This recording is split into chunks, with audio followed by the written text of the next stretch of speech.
Apocalypse से लौटने के बाद मैंने जो पहला काम किया वो ये था कि मैंने अपनी सारी बचत ज़मीन का एक टुकड़ा खरीदने में खर्च कर दी, जो अभी अंडर कंस्ट्रक्शन था। मेरी प्रेमिका एंग्री हो गई और मुझसे पूछा कि क्या मैं पागल हो गया हूँ, और पूछा कि मैंने उसके डाउरी के सारे पैसे क्यों खर्च कर दिए।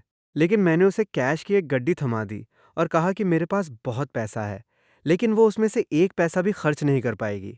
पिछले जन्म में उसने एक जंगली आदमी के साथ मुझे चीट किया था, हमारे बेस को डिस्ट्रॉय कर दिया था, मेरे सभी दोस्तों को मार डाला था, और यहाँ तक कि मुझे एंटरटेनमेंट के लिए ज़ॉम्बीज़ को भी खिला दिया था।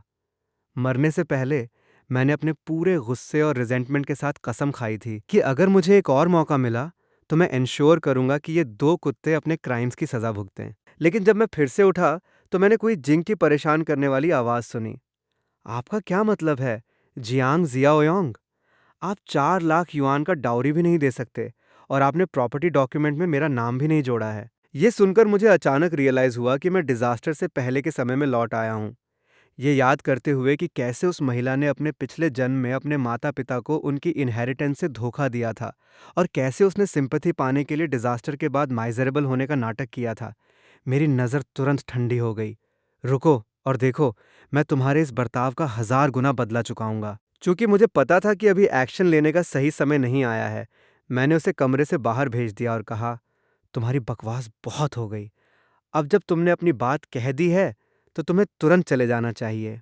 दरवाज़ा बंद होते देख कोई जिंग समझ नहीं पाई कि यह कुत्ता जिसने उसे 2.5 साल तक चाटा था, अचानक इतना आक्रामक क्यों हो गया। उसी समय मेरा ध्यान पास की घड़ी पर फोकस्ड था।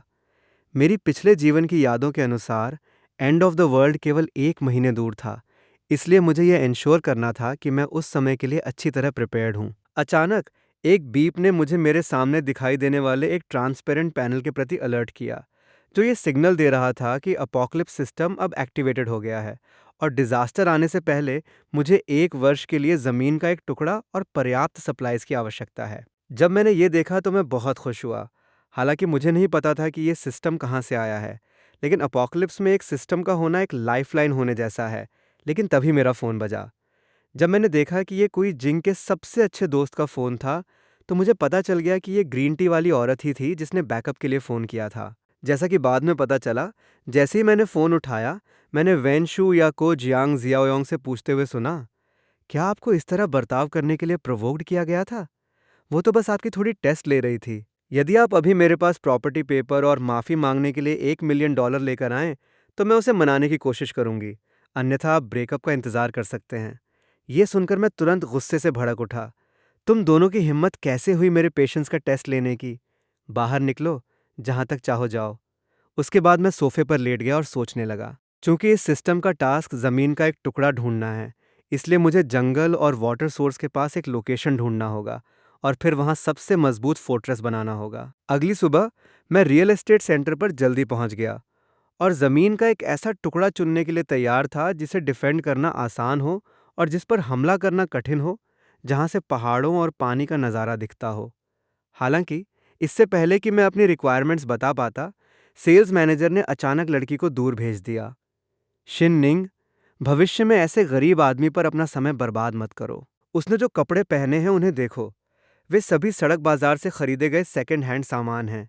यदि वो शौचालय का खर्च भी उठा सकता तो मैं सिर के बल स्पाइरल शेप में खा लेता। मैंने उसे विचारशील भाव से देखा, क्योंकि उसने स्वयं यही कहा था, यदि मैं जो परोस रहा हूँ वो आपको पसंद नहीं है तो नखरेबाज न बने। उसने अपनी जेब से एक ब्लैक कार्ड निकाला, जिसमें एडवांस पेमेंट के रूप में 3 लाख युआन थे, जो मुझे लगा कि पर्याप्त से अधिक था। आसपास खड़े दर्शक अनबिलीवेबली हैरान थे। इस आदमी के पास वास्तव में फंड था, और ऐसा लग रहा था कि जो मैनेजर उसे नीची नज़र से देख रहा था वो गलत साबित होने वाला था। हालांकि जैसे ही मैं अपनी ज़मीन खरीद की रिक्वायरमेंट्स का वर्णन ख़त्म कर रहा था, मैनेजर झू ने एक धूर्त मुस्कान दी। हालांकि जियोनिंग ने तुरंत यह कहकर आर्ग्यूड किया कि ज़मीन खरपतवारों से ढकी हुई थी और इसे कस्टमर्स को बेचना इम्पॉसिबल था। मैनेजर झू हंसा और उस युवक के साथ खेला, क्योंकि उसके द्वारा प्रस्तावित अजीब कंडीशन से यह स्पष्ट हो गया था कि वो वास्तव में ज़मीन खरीदने में इंटरेस्टेड नहीं था। हालांकि मैंने मैनेजर झू के मौकरी पर कोई ध्यान नहीं दिया और इसके बजाय ब्लूप्रिंट का ध्यानपूर्वक अध्ययन किया। लोकेशन अच्छा था, ज़मीन को आसानी से डिफेंडेड किया जा सकता था, और लोहे के तार से बाड़ लगा दी जाए तो डेवलपमेंट कम खर्चीला होता। तो उसने जियोनिंग से पूरे विश्वास के साथ कहा कि वो जाकर कॉन्ट्रैक्ट ले आए, क्योंकि वो वही ज़मीन चाहता था। जब एडवांस पेमेंट बिल प्रिंट हुआ तो श्री झू दंग रह गए। ये कैसे पॉसिबल था कि कोई व्यक्ति एक अबैंडन्ड लैंड का टुकड़ा खरीदने के लिए कई मिलियन डॉलर खर्च कर दे? लेकिन फैक्ट उसके सामने था, और वो जानता था कि उसे अपने शब्दों की कीमत चुकानी होगी। सौभाग्य से इस कार्यक्रम को देखने वाले लोग अत्यंत एक्साइटेड थे, और उन्होंने सभी प्रकार के स्वादिष्ट भोजन तैयार करने के लिए हर संभव प्रयास किया, ताकि वो जो चाहें चुन सकें। हालांकि जैसे ही मैं सेल्स ऑफिस से बाहर निकल रहा था, मुझे कोई जिंग के गॉडफादर ली शुक्सियोंग ने टक्कर मार दी। ये जानने के बाद कि मैंने वास्तव में ज़मीन का एक टुकड़ा खरीदा है, उन्होंने तुरंत अपनी गॉड डॉटर को फ़ोन किया। पहले तो कोई जिंग मीठी मीठी शिकायत कर रही थी कि वो इतने लंबे समय से उससे मिलने क्यों नहीं आया, लेकिन अगले ही पल वो अचानक क्रोधित हो गई और चिल्लाई, तुम किस बारे में बात कर रहे हो? उस कमीने ने मेरे डाउरी के पैसे से ज़मीन खरीदने की हिम्मत की। मैं आज उसका मुंह फाड़ दूंगा।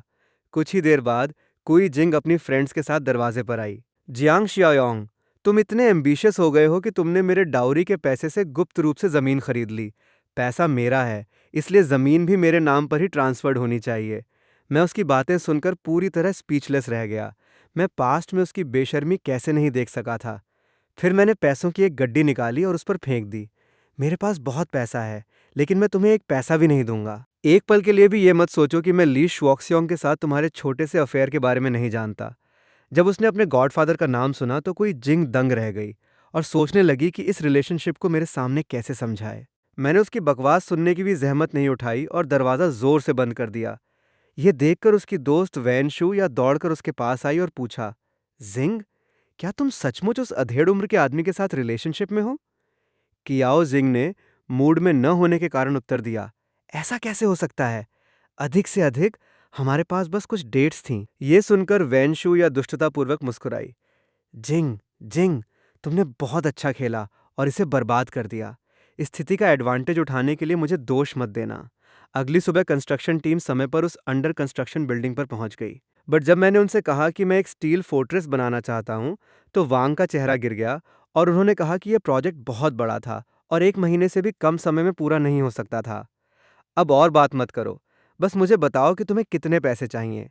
वांग ने तुरंत अपने हाथ से हाँ का सिग्नल दिया। कम से कम 20 मिलियन युआन, और मुझे आपको एडवांस डिपॉजिट के रूप में 5 मिलियन युआन का भुगतान करना होगा। मैंने जवाब दिया कि कोई समस्या नहीं है, लेकिन 1 सप्ताह बाद तक फंड्स उनके खाते में ट्रांसफर नहीं किए जाएंगे। यदि वो आश्वस्त नहीं थे, तो हम एक कॉन्ट्रैक्ट पर हस्ताक्षर कर सकते थे। 1 सप्ताह बाद जब पैसा अभी तक नहीं आया था, तो ज़मीन सीधे आपकी थी। बट तभी हमें आश्चर्य हुआ जब वेनशु या अचानक प्रकट हुई। उसने मेरी बाह को गले लगाया और थपथपाया, और फिर एक चुलबुली आवाज़ में पूछा, तुम क्या कर रहे हो भाई? मैंने सुना है कि आप यहाँ एक विल्ला बनाने जा रहे हैं। क्या ये सच है? इन शब्दों को सुनकर मेरा मूड खराब हो गया। ये देखकर कि मेरे पास पैसे हैं, वो एक छोटी भेड़ होने का नाटक करने आई, और उसका टी सिरेमोनी ड्रामा कोई जिंग से कम नहीं था। तो मैंने उसे जोर से धक्का दिया और कहा, क्या हम दोस्त हैं? आखिर इसका आपसे क्या लेना देना है? वेनशुया इतनी क्रोधित हुई कि उसने अपने दांत भींच लिए। वो समझ नहीं पा रही थी कि वो छोटी सी बच्ची जो हल्के से स्पर्श पर भी शर्मा जाती थी, अब उसे ऐसे क्यों देख रही थी जैसे वो कोई टोड हो। उसकी आंखों में हेट्रेड का भाव था। रुको और देखो, जियांग शियाओयोंग, मैं फ्यूचर में तुम्हें अपने इशारे पर बुलाना सुनिश्चित करूंगी। घर पर मुझे पैसों की चिंता होने लगी। मकान को बैंक में केवल 3 मिलियन डॉलर में मॉर्गेज रखा गया था, और ये कंस्ट्रक्शन कॉस्ट की पहली किस्त के लिए भी पर्याप्त नहीं था। अचानक मेरे सिर में एक आइडिया आया। आखिरकार ये एंड ऑफ द वर्ल्ड था, इसलिए मैं घर कई लोगों को बेच सकता था। विशेष समय में स्पेशल मेजर्स की आवश्यकता होती है। हालांकि नीचे से किसी ने अचानक दरवाज़ा खटखटाया। ये फिर से ली लाओडेंग था। उसके पास कुछ अतिरिक्त डॉलर थे और वो घर की पहली, दूसरी और तीसरी मंजिल अपने लिए खरीदना चाहता था, और अगर उसे मना कर दिया जाता तो वो तरह तरह के बहाने बनाता। लेकिन इस बार, इससे पहले कि उसे शिकायत करने का मौका मिलता, मैं बस सहमत हो गया। लेकिन एक कंडीशन थी, वो 1 महीने बाद ही शिफ्ट हो सकता था, और उसे पहले मुझे घर खरीदने के लिए बचाए गए 5 मिलियन युआन देने थे। बूढ़ा आदमी लाओ डैंग पहले तो आश्चर्यचकित रह गया, लेकिन फिर वो तुरंत मेरे रिक्वेस्ट पर सहमत हो गया। आखिरकार एक कॉन्ट्रैक्ट था, इसलिए वो मेरे चालें खेलने से नहीं डरता था। जैसी आपकी इच्छा होगी, लाओ डैंग आपके घर में रहेगा और मौत का इंतजार करेगा। मैंने अब जमीन के एक टुकड़े के मालिक होने का सिस्टम टास्क पूरा कर लिया है। मैंने अपने अर्जित 10 पॉइंट्स का उपयोग हीरो सप्लाई बॉक्स खरीदने में करने का निर्णय लिया। बधाई हो, आपने एक स्पेस रिंग जीती है जिसमें 500 क्यूबिक मीटर स्पेस है। समय इस स्पेस के भीतर रुक जाता है। मैं इस समय बहुत एक्साइटेड था। समय रुक गया है, जिसका मतलब है कि अगर मैं ताज़ा भोजन जमा भी कर लूं तो भी वो सड़ेगा नहीं। ये सच है कि आपको वो मिलता है जिसके आप हकदार हैं। दोपहर में मैं शहर के सबसे बड़े सुपरमार्केट वोनिमा में गया और सामान का स्टॉकिंग सप्लाईज करना शुरू कर दिया। चेकआउट काउंटर जल्द ही खचाखच भर गए। देखो, एक और मूर्ख जो प्रलय की अफवाहों पर विश्वास करता है। तभी एक जोरदार दहाड़ सुनाई दी और वो एक ऐसा आदमी था जो इतना साहसी था कि यहाँ परेशानी खड़ी कर सकता था। जब उसने मेरा चेहरा देखा तो वो चौंक गया और उसने मुझे जियांग शियाओयोंग के रूप में पहचान लिया। वो आदमी मेरा जूनियर हाई स्कूल का सहपाठी यांग ताओ था। वो स्कूल के बदमाश झांग शेंगजे को धमकाता था और हमेशा घमंडी रहता था। उसने कायर और अहंकारी शब्दों को अपने कैरेक्टर का उत्तम वर्णन बना दिया था। जियांगवन जियाओयोंग, मैं तुम्हें चेतावनी देता हूँ, इन चीज़ों को तुरंत उनके असली मालिकों को लौटा दो, नहीं तो तुम्हें अपने सहपाठियों के प्रति विचारशील न होने का पछतावा होगा। मैं शरारती ढंग से मुस्कुराकर ये शब्द बोल रहा था। यांग ताओ, क्या आपका वॉलमार्ट सुपरमार्केट अपने कस्टमर्स के साथ ऐसा ही व्यवहार करता है? बकवास में मेरा समय बर्बाद मत करो। अगर तुम सचमुच ये सब चीज़ें खरीद सकते हो तो मैं तुमसे तुरंत माफ़ी मांगूंगा। कुछ समय बाद बिलिंग लिस्ट पूरी हो गई, जिसकी कुल राशि 68,753 युआन थी। मैंने मौके पर ही कार्ड से भुगतान करने में भी संकोच नहीं किया। यांग ताओ इस दृश्य को देखकर पूरी तरह दंग रह गया और फिर बिना पीछे देखे चला गया। लेकिन तभी मैंने पीछे से अपनी आवाज़ सुनी, अरे, क्या तुम अपनी खरीदारी पूरी किए बिना चले जाओगे? अब अभी मुझसे माफ़ी मांगो, नहीं तो मैं ये सारा सामान वापस कर दूंगा। यांग ताओ, जो क्रोधित होने वाला था, मेरी मुस्कुराहट से आश्चर्यचकित हो गया जब मैंने अपना काला कार्ड हवा में लहराया। यदि आप ईमानदारी से माफ़ी मांगते हैं, तो मैं आपसे 10 गुना अधिक सामान खरीदूंगा। आप अभी कार्ड पर बैलेंस की जांच कर सकते हैं। अगले ही पल यांग ताओ दंग रह गया। शेष राशि 7 मिलियन से अधिक थी। उसे अपने चेहरे की कोई परवाह नहीं थी और वो तुरंत 90 डिग्री के एंगल पर मेरे सामने झुक गया।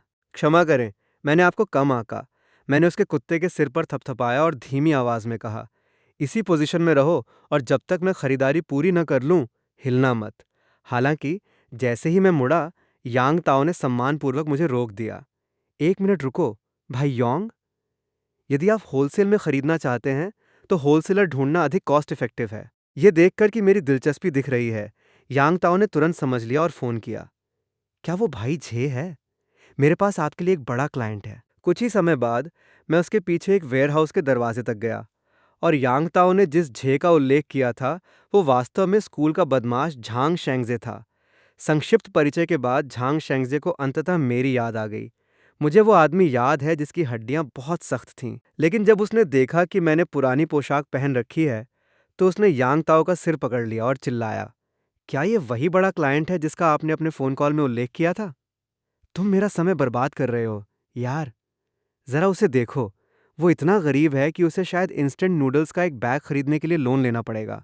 मैंने शब्दों को सुनकर अपने होंठ थोड़े ऊपर उठा लिए। यह पता चलता है कि कुत्ते जैसे लोग और उनके मालिक एक ही कैरेक्टर के हैं। क्या स्कूल में आपके शिक्षकों ने आपको ये नहीं सिखाया कि लोगों को उनके रूप रंग से ना आंकें? झांग शेंगजे ने गुस्से में मुझे अपने सामने खींच लिया। क्या मतलब है तुम्हारा?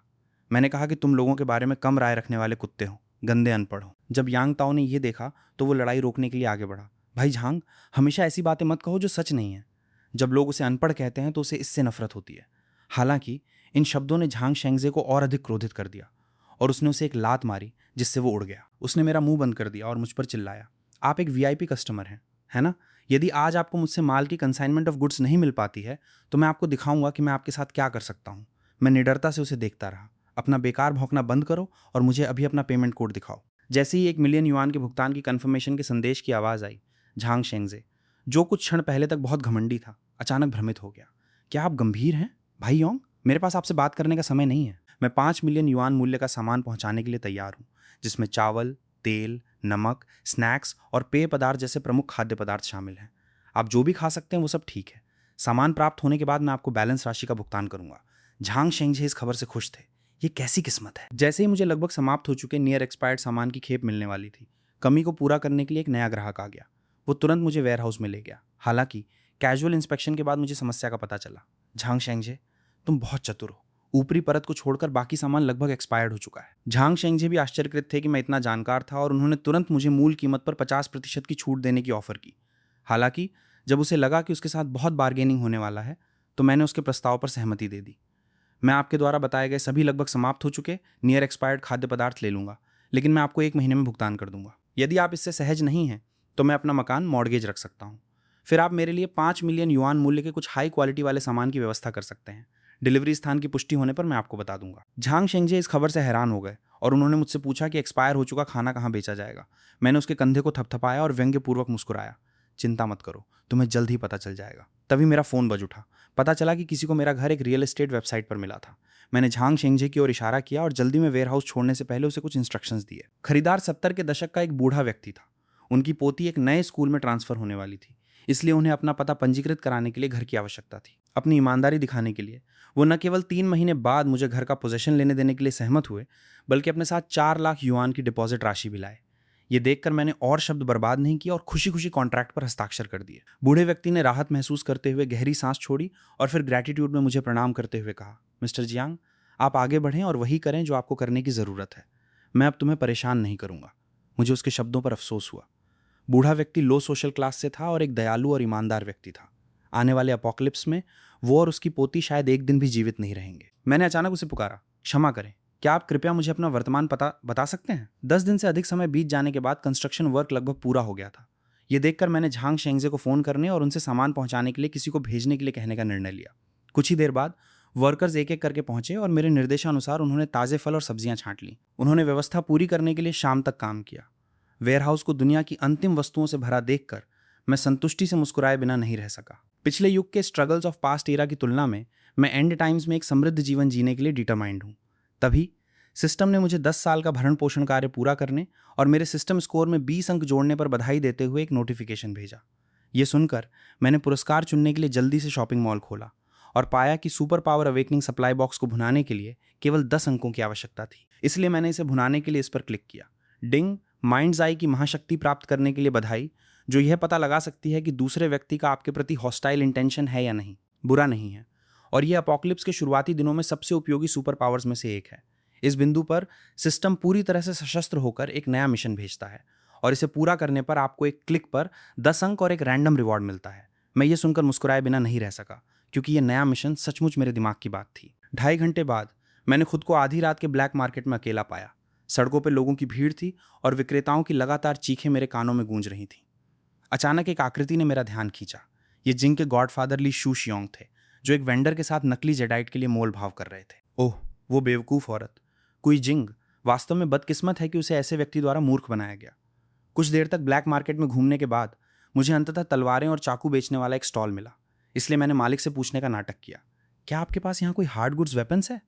हालांकि मालिक बहुत निराश दिख रहा था और ये कहते हुए मुंह फेर लिया कि वो जाकर उन्हें खुद सड़क पर ले जाएगा। ये देखकर मेरा एक सुनहरा दांत चमक उठा और मैंने धीमी आवाज़ में कहा, मैं मजाक नहीं कर रहा हूँ, मैं सबसे कठिन वाला चाहता हूँ। विक्रेता की भौहें टेढ़ी हो गई थीं और ऐसा लगा कि आप यहाँ परेशानी पैदा करने आए थे, है ना? उसने बाहर जाकर ये पूछने की भी जहमत नहीं उठाई कि ये किस तरह की जगह है। लेकिन जैसे ही उन्होंने बोलना समाप्त किया, उनका फ़ोन बज उठा और उन्हें सूचना मिली कि उन्हें 2 लाख युआन प्राप्त हुए हैं। उत्तेजित मत होइए, जब तक आपके पास सामान है मैं सबसे कठिन कस्टमर्स को भी संभाल सकता हूँ। ये देखकर विक्रेता का रवैया 180 डिग्री बदल गया और वो मुझे एक सुनसान झोपड़ी में ले गया, जहाँ उसने एक लोहे का बक्सा निकाला और कहा कि इन घर में बनी बंदूकों की कीमत 2000 युआन प्रति बंदूक है और ये जंगली मुर्गियों और अन्य जानवरों के शिकार के लिए एकदम परफेक्ट हैं। हालांकि इससे पहले कि वो अपनी बात पूरी कर पाता, मैंने उसे गुस्से से मुंह सिकोड़ते हुए बीच में ही रोक दिया। मैंने तुम्हें पहले ही 2 लाख युआन का एडवांस पेमेंट कर दिया है और इस तरह का माल शायद बहुत अच्छा नहीं है। विक्रेता का चेहरा इन शब्दों पर पीला पड़ गया। क्या आपने कहा था कि मैंने आपको जो 2 लाख युआन दिए थे वो केवल एडवांस पेमेंट था? ये सही है। यदि आपके पास अच्छा माल है तो उसे जल्दी से बाहर लाएं। मैं 2 मिलियन युआन मूल्य के वेपन्स खरीदना चाहता हूँ। विक्रेता अब शांत नहीं था और वो जल्दी से खिड़की से बाहर झुका, ये देखने के लिए कि क्या बाहर सेफ है। फिर उसने मुझसे गंभीर स्वर में कहा, आप सही व्यक्ति के पास आए हैं। केवल मैं ही आपको वो दे सकता हूँ जो आप चाहते हैं, लेकिन आपको मेरे लिए एक लिस्ट बनानी होगी और अगले दिन मिडनाइट को स्पेसिफाइड लोकेशन से उसे लेना होगा। ऐसा कहने के बाद उन्होंने सम्मानपूर्वक मुझे दरवाजे से बाहर भेज दिया, लेकिन तभी मेरे पीछे से हंसी की एक लहर आई। ओह, ये जियांग जियाओयोंग था। मैंने उससे पूछा, आजकल तुम इतने उदार क्यों हो रहे हो? ऐसा लगता है कि आपने घर पर छोड़ी गई पारिवारिक फैमिली इनहेरिटेंस बेच दी है। ये सुनकर मैंने उसके हाथ में रखे बैग की ओर इशारा करते हुए चिढ़ाते हुए कहा, यह शायद हाई क्वालिटी वाला नकली जेड होगा जो तुमने अभी खरीदा है। ये वास्तव में कोई जिंग के पास मौजूद सेकंड हैंड सामान से मेल खाता है। ये देखकर कि माहौल ठीक नहीं था, विक्रेता ने तुरंत मुझसे पूछा कि क्या मुझे किसी मदद की जरूरत है। मैं अपने हाथों को जेबों में डाले बाहर चला गया। उसे सांस लेने के लिए छोड़ना याद रखा, और कुत्ते के जीवन के लिए मेरी कुछ और ही प्लान थी। चिंता मत करो बड़े भाई, हम प्रोफेशनल्स हैं। जैसे ही राइवल छड़ी लहराने वाला था, ली जियोंग ट्री भयभीत हो गया और उसने बड़े भाई से उसके चेहरे पर वार न करने की प्लीड की। 2 दिन बाद मेरे द्वारा ऑर्डर किए गए वेपन सफलतापूर्वक वेयरहाउस में पहुंचा दिए गए। मुझे उम्मीद नहीं थी कि मिशन पूरा होने के बाद सिस्टम मुझे 2 शक्ति वाली औषधि से रिवॉर्ड करेगा, जिसमें हथियार भी तैयार होंगे। ये देखकर मुझे बहुत खुशी हुई, क्योंकि इस पोशन से मिलने वाली फिजिकल कैपेसिटी मॉल में मिलने वाली औषधि से दोगुनी है। चूंकि सर्वनाश के बाद की दुनिया पोस्ट अपोकलिप्टिक वर्ल्ड में शारीरिक क्षमता इंपॉर्टेंट है, इसलिए मैंने सिस्टम मॉल खोला और वहां औषधि का आदान प्रदान किया। फिर बिना किसी हेजिटेशन के मैंने इसे अपनी बाह में डाल लिया। शारीरिक क्षमता में इस छोटी सी 3 पॉइंट वृद्धि ने मुझे ताकत में 60% बढ़ावा दिया। इसके बाद मैंने अपनी नज़र उस कोने की ओर घुमाई जहां यह घटना घटी थी, और बिना कुछ कहे मैंने उसे लात मार दी। जब मैंने दीवार में लगी घुमावदार और डिस्टॉर्टेड स्टील की सलाखों को देखा तो मुझे पता चल गया कि अपने नंगे हाथों से भी मैं अब अपोकलिप्स के शुरुआती दिनों के मुटेटेड ज़ॉम्बीज से लड़ने में सक्षम हूँ। लेकिन जब मैंने इस फैक्ट के बारे में सोचा कि अगला दिन सर्वनाश का पहला दिन होगा, तो मैंने तुरंत सोचा कि और क्या किया जाना बाकी है। कुछ ही देर में मेरे मन में एक बूढ़े आदमी की छवि उभरी। इस बात को ध्यान में रखते हुए मैं इस बात पर खेद व्यक्त करने से खुद को नहीं रोक सका कि यद्यपि मैंने पहले ही सर्वनाश का एक्सपीरियंस कर लिया था, फिर भी मैं उन गरीब लोगों की परवाह करने से खुद को नहीं रोक सका। इसलिए अगली सुबह मैंने लोकेशन के आधार पर बूढ़े आदमी का दरवाज़ा खटखटाया। बूढ़ा आदमी कुछ कहने ही वाला था कि उसने दालान में बड़े छोटे बक्से रखे हुए देखे। जब मैं कमरे में सामान ले जा रहा था तो मैंने उसे यह भी याद दिलाया कि वो पड़ोसियों को पता न चलने दे। सारी सप्लाईज व्यवस्थित हो जाने के बाद मैंने एनवायरनमेंट के चारों ओर देखना शुरू किया। यद्यपि यह एक लो कॉस्ट हॉस्टल था, लेकिन इसकी दीवारें और दरवाजे ज़ॉम्बी के इम्पैक्ट को झेलने के लिए पर्याप्त मजबूत थे। और जैसे ही मैं बूढ़े व्यक्ति को इन सप्लाईज का उचित उपयोग करने की सलाह दे रहा था, उसके बगल में मेज पर रखी एक तस्वीर ने अचानक मेरा ध्यान आकर्षित कर लिया। फोटो में परिचित आकृति को देखकर मैं वहीं जम गया, क्योंकि फोटो में दिख रही लड़की कोई और नहीं बल्कि मेरी पिछली जिंदगी की अच्छी दोस्त शानशान थी। ये देखकर कि मैंने अपनी पोती मैंग शानशान का नाम सही कहा था, बूढ़ा आदमी ये पूछे बिना नहीं रह सका, तुम्हें ये कैसे पता चला? मुझे नहीं लगता कि मैंने अपनी पोती का नाम लिया है। मैंने बूढ़े आदमी के सवाल का जवाब नहीं दिया, बल्कि उस समय के बारे में सोचा जब मैं अपने पिछले जीवन में मैंग सान से मिला था। वो रोते हुए कह रही थी कि उसके दादा ने उसे बचाने के लिए अपनी जान जोखिम में डालकर बहादुरी से गिरे हुए स्कूल में एंटर किया था, और अंततः ज़ॉम्बीज़ के हाथों उनकी मृत्यु हो गई और उन्होंने अपनी जान उसके लिए बेच दी। मैंने चित्र फ्रेम को भी उसके मूल स्थान पर वापस रख दिया और मन ही मन फर्म डिसीजन लिया कि मैं उनके पिछले जीवन में छोड़े गए पछतावे की कॉम्पेंसेट करूंगा। इसलिए मैंने बूढ़े आदमी से कहा कि उसका पोता और वो उस घर में नहीं जा सकेंगे जो मैंने खरीदा था। फिर मैंने कहा कि कल से ये दुनिया एक जीवित नरक बन जाएगी। उस समय न तो घर और न ही आपकी पोती के स्कूल रिकॉर्ड अब मायने रखेंगे। अब कृपया मुझे अपनी पोती के पास ले चलो और मैं तुम्हारे रहने के लिए एक नई जगह की व्यवस्था कर दूंगी। बूढ़ा आदमी भ्रमित लग रहा था और समझ नहीं पा रहा था कि मैं क्या कह रहा हूँ। चूंकि मैं जानता था कि इतने जिद्दी बूढ़े आदमी को दुनिया के अंत के बारे में समझाना इम्पॉसिबल था, इसलिए मुझे ये कहते हुए बहाना बनाना पड़ा कि फैमिन आ रहा है और खाने के लिए भोजन न होने की स्थिति फिर से होगी। जैसे ही बूढ़ा आदमी कह रहा था कि ये पीस एंड प्रॉस्पेरिटी का समय है और कोई अकाल नहीं है, मैंने उसके सामने स्पेस रिंग को एक्टिवेट कर दिया और उसने देखा कि कमरे में मौजूद वस्तुएं एक पल में गायब हो गईं। वो इतना हैरान हुआ कि स्पीचलेस रह गया और बोला, ये कैसा जादू है मिस्टर जियांग? मैंने सख्ती से जवाब दिया, ये जादू नहीं है, ये मेरी सुपर पावर है। मैंने फ्यूचर देखने के लिए अपनी महाशक्ति का उपयोग किया और मैं आपकी पोती की जान बचाना चाहता हूँ। अब से तुम्हें मेरे इंस्ट्रक्शंस का पालन करना होगा। इसके तुरंत बाद स्कूल में मैंग सान, जिसने अभी अभी स्कूल की पढ़ाई पूरी की थी, को स्कूल के गेट पर ग्रुप ऑफ पीपल ने रोक दिया। एक लड़की उससे सवाल करती और फिजिकल अटैक करती नजर आई और कहने लगी, मैं समझ नहीं पा रही हूँ कि झांग शियाओ चेन आप जैसे किसी व्यक्ति को कैसे पसंद कर सकती है। भले ही मैंग सान ने समझाया कि उनके बीच कोई बातचीत नहीं हुई थी और दूसरा व्यक्ति उसे परेशान कर रहा था, फिर भी सफ़ेद शर्ट वाली लड़की ने उसे लात मारी। जिस लड़की ने पहले उस पर हमला किया था उसने भी उसका पीछा किया, उसके बाल पकड़ लिए और कहा, गंदी लड़की, क्या तुम कह रही हो कि मेरा भाई जियो चेन अपने खर्चों का भुगतान स्वयं कर रहा है? यही वो क्षण था जब एक आवाज़ ने एक्टिविटीज़ ऑफ द ग्रुप में बाधा डाली और उन्हें रुकने के लिए कहा। अपनी पोती को लोगों के एक समूह द्वारा धमकाए जाने को देखकर बूढ़ा आदमी आगे बढ़ा और चिल्लाया, मेरी पोती को जाने दो, सैन। हालांकि तीनों गुंडे बस हंसे और उसके सामने खड़े होकर कहने लगे, बूढ़े आदमी घर वापस जाओ, युवा लोगों के मामलों में इंटरफियर न करें। अपनी पोती की चिंता के कारण बूढ़ा आदमी सिर ऊंचा करके आगे बढ़ा। जैसे ही बेसबॉल का बल्ले बूढ़े आदमी के सिर पर गिरने वाला था, मैंने युवक की बांह पकड़ ली और कहा, युवाओं को कड़ी मेहनत से पढ़ाई करनी चाहिए और सामाजिक रूप से जागरूक होने का दिखावा नहीं करना चाहिए। अगले ही पल मैंने उस आदमी को रास्ते से हटा दिया। अन्य दो लोगों को समझ में आ गया कि उनका सामना एक मार्शल आर्ट खिलाड़ी से हुआ है, इसलिए उन्होंने इस तरह से अपने भाई का बदला लेने के इंटेंशन से मुझे आगे और पीछे से घेर लिया। हालांकि उन्हें भी होश खोने में 2.5 सेकंड से भी कम समय लगा। जैसे ही मैं धीरे धीरे उनके पास पहुंचा, दोनों महिलाओं ने तुरंत मुझसे पूछा कि मैं क्या करने जा रहा हूं। तेज पॉप ध्वनि के साथ उसके चेहरे पर एक थप्पड़ पड़ा। फिर उसने दूसरे व्यक्ति के बाल पकड़ लिए और कहा, ऐसा लगता है कि तुम्हें दूसरे लोगों के बाल खींचना बहुत पसंद है। अगले ही पल उसकी गर्दन पर खंजर रख दिया गया। सभी की हैरान निगाहों में लड़की घबरा गई और उसने पाया कि उसके बाल गायब हो गए हैं। अचानक उसे एहसास हुआ कि क्या हुआ था। उसने अपना कंट्रोल खो दिया और चिल्लाई, क्या तुमने मेरे बाल काटने की हिम्मत की? मैं तुम्हें कभी माफ नहीं करूंगा। लेकिन मैंने बस अपने बालों को अपने हाथ में लहराया और कहा, लंबे बाल आपके लिए केवल एक बर्डन है। कुछ ही दिनों में आपको छोटे बाल रखने के एडवांटेजेस पता चल जाएंगे। ऐसा कहने के बाद उसने बूढ़े आदमी से उसे और शान शान को बाहर ले जाने के लिए कहा। वापस जाते समय उसने अपने दादाजी को यह कहते सुना कि फैमिन पड़ने वाला है। शान शान क्रोधित हो गया। दादाजी, मैंने आपसे कई बार कहा था कि उन स्कैम मैसेजेस पर विश्वास न करें। इस बार आपको कितना पैसा देने के लिए धोखा दिया गया है?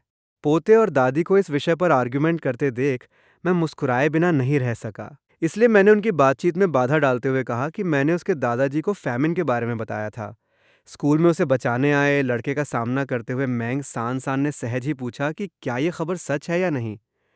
मैंने हंसते हुए बताया कि अकाल एक झूठी कहानी है जो मैंने उसके दादाजी को सुनाने के लिए गढ़ी थी। हम दुनिया के अंत का सामना करने वाले थे। ये सुनकर मैंग सान सान का मुंह आश्चर्य से खुल गया और कहने लगा कि ये पीस एंड प्रॉस्पेरिटी का युग है और दुनिया का अंत जैसी बात कैसे हो सकती है। फिर मैंने उससे कहा कि वो अपना फ़ोन खोलकर छोटे वीडियो और समाचार देखे, तो उसे कई ऐसी चीज़ें मिल गईं जो मेल नहीं खाती थीं। मैंग सान सान ने झिझकते हुए अपना फ़ोन खोला तो उसने कभी नहीं सोचा था कि पहला वीडियो जो वो देखेगी वो एक मेट्रो स्टेशन पर रेबीज़ के रोगियों द्वारा लोगों को काटने के अचानक आउटब्रेक के बारे में होगा। जिन लोगों में ये लक्षण था, उन्होंने लिखा कि हाल ही में धुंध फॉग स्लैश मिस्ट को अंदर लेने के बाद वे असहज महसूस कर रहे थे और किसी को काटना नहीं चाहते थे। मैंने सब कुछ देखते हुए फिर से समझाया कि कल अपोकलिप्स का पहला दिन होगा। तब तक वीडियो में दिखाई गई धुंध आसपास के कई प्रोविंसेस को ढक चुकी होगी। जिन लोगों ने इसे अंदर लिया वे धीरे धीरे ज़ॉम्बी में बदल गए। जो बच गए वे भी काटने के बाद बहुत कम समय में उनका हिस्सा बन जाएंगे। तो अब आपको जो करने की ज़रूरत है वो ये है कि अपने दादाजी से सवाल किए बिना मेरे इंस्ट्रक्शंस का पालन करें। उसी समय एक आदमी गाड़ी चलाकर आया और मुझ पर चिल्लाया, तुम मेरी कार से आगे निकलने की हिम्मत करते हो? तुम्हें पता है मैं कौन हूँ? ये देखकर मैंने ट्रबल मेकर पर ध्यान नहीं दिया और उससे दूर जाने के लिए एक्सीलेटर दबा दिया। हालांकि मुझे आश्चर्य हुआ जब उसने गाड़ी की गति बढ़ा दी और मेरी कार को रोकने की कोशिश की। बेशक उसके कार्यों ने मुझे क्रोधित भी कर दिया। आखिरकार कल दुनिया का अंत है, लक्ष्यों को पूरा करना है और मेरे पास ऐसे बदमाश के साथ पेशेंस रखने का कोई कारण नहीं है। घटना के बाद कार से बाहर निकलने के बाद उस व्यक्ति ने सबसे पहले फ़ोन पर चिल्लाकर ट्रैफिक पुलिस से कांटेक्ट किया और लाइसेंस प्लेट नंबर लिया। फिर उसने अपना ध्यान सामने की ओर लगाया और चिल्लाया, तुम छोटे कमीने, तुम इससे बच नहीं पाओगे। इसके तुरंत बाद मैं ग्रुप को वापस हमारे बेस पर ले गया। हमारे चारों ओर की भव्य डिफेंसिव फोर्टिफिकेशंस को देखकर दोनों व्यक्ति आह भरने से खुद को नहीं रोक सके। ये बहुत ज़्यादा है। मैंने उनसे कहा कि वे जाकर आराम करें, क्योंकि अगले दिन से उस तरह का आरामदायक जीवन पास्ट की बात हो जाएगी। जल्द ही अगले दिन का समय आ गया। खिड़की के सामने खड़े होकर मैं सोच रहा था कि झांग चिह का लोकेशन कैसे खोजा जाए। तभी मैंने मैंग शान शान को मेरी ओर आते देखा, जम्हाई लेते हुए और पूछते हुए, आज के लिए क्या प्लान्स हैं? मैंने मुस्कुराते हुए उत्तर दिया, जाओ और अपने दादाजी को बुलाओ और चलो पहले किले का पता लगाने चलें। फिर मैंने उन दोनों को आसपास के एनवायरनमेंट से परिचित कराना शुरू किया। सबसे पहले यहाँ की सभी दीवारें रीइंफोर्स्ड कंक्रीट से बनी हैं और मुख्य द्वार 3 सेंटीमीटर मोटे शुद्ध स्टील से बना है। इसलिए हैवी हथियारों के उपयोग के बिना उन्हें नुकसान पहुंचाना इम्पॉसिबल है, चाहे मानव या ज़ोंबी द्वारा। मुझे ये कहते हुए सुनने के बाद कि किसी को भी बिना अनुमति के किले में एंट्री करने की अनुमति नहीं है, मैंग सैंक्शन ने सहज रूप से पूछा, क्या होगा यदि कुछ लोग बच गए हों? क्या हमें उन्हें मरने देना चाहिए? मैंने उसे ये समझाते हुए अपने पीछे आने दिया कि अंत समय एंड टाइम्स में मनुष्यों की बुरी प्रकृति ईविल नेचर असीम रूप से बढ़ जाएगी। यदि आपकी जेनरॉसिटी अंततः केवल स्वयं को और अपने प्रियजनों को ही हानि पहुंचाती है, तो बेहतर होगा कि इसे जाने दिया जाए। जब वे दोनों विला की छत पर पहुंचे तो उन्होंने जो देखा उससे वे इतने हैरान हो गए कि वे वहीं जमे हुए खड़े हो गए। फिर मैंने उन्हें पुनः समझाया कि यदि कोई जीवित व्यक्ति मेरे दूर रहने के दौरान हेल्प लेने आता है, तो नीचे दिया गया ये एरिया उन्हें अस्थायी आश्रय टेम्पररी शेल्टर प्रदान कर सकता है। उन्हें मेरी कही बात याद दिलाने के बाद मैं उन्हें खाद्य क्षेत्र फूड एरिया में ले गया और समझाया कि आवश्यकता अनुसार कौन सी सप्लाईज वितरित की जा सकती है। हालांकि ऐसा करने से पहले मैंने बूढ़े आदमी और उसकी पोती की विश्वसनीयता रिलायबिलिटी की जांच करने का फैसला किया। इसलिए मैंने अपने दिमाग की आंख खोलने और अपने पीछे देखने का फैसला किया। और उनके सिर पर हरे स्माइली चेहरे का सिंबल ये दर्शाता है कि वे वास्तव में ट्रस्टवर्दी लोग हैं।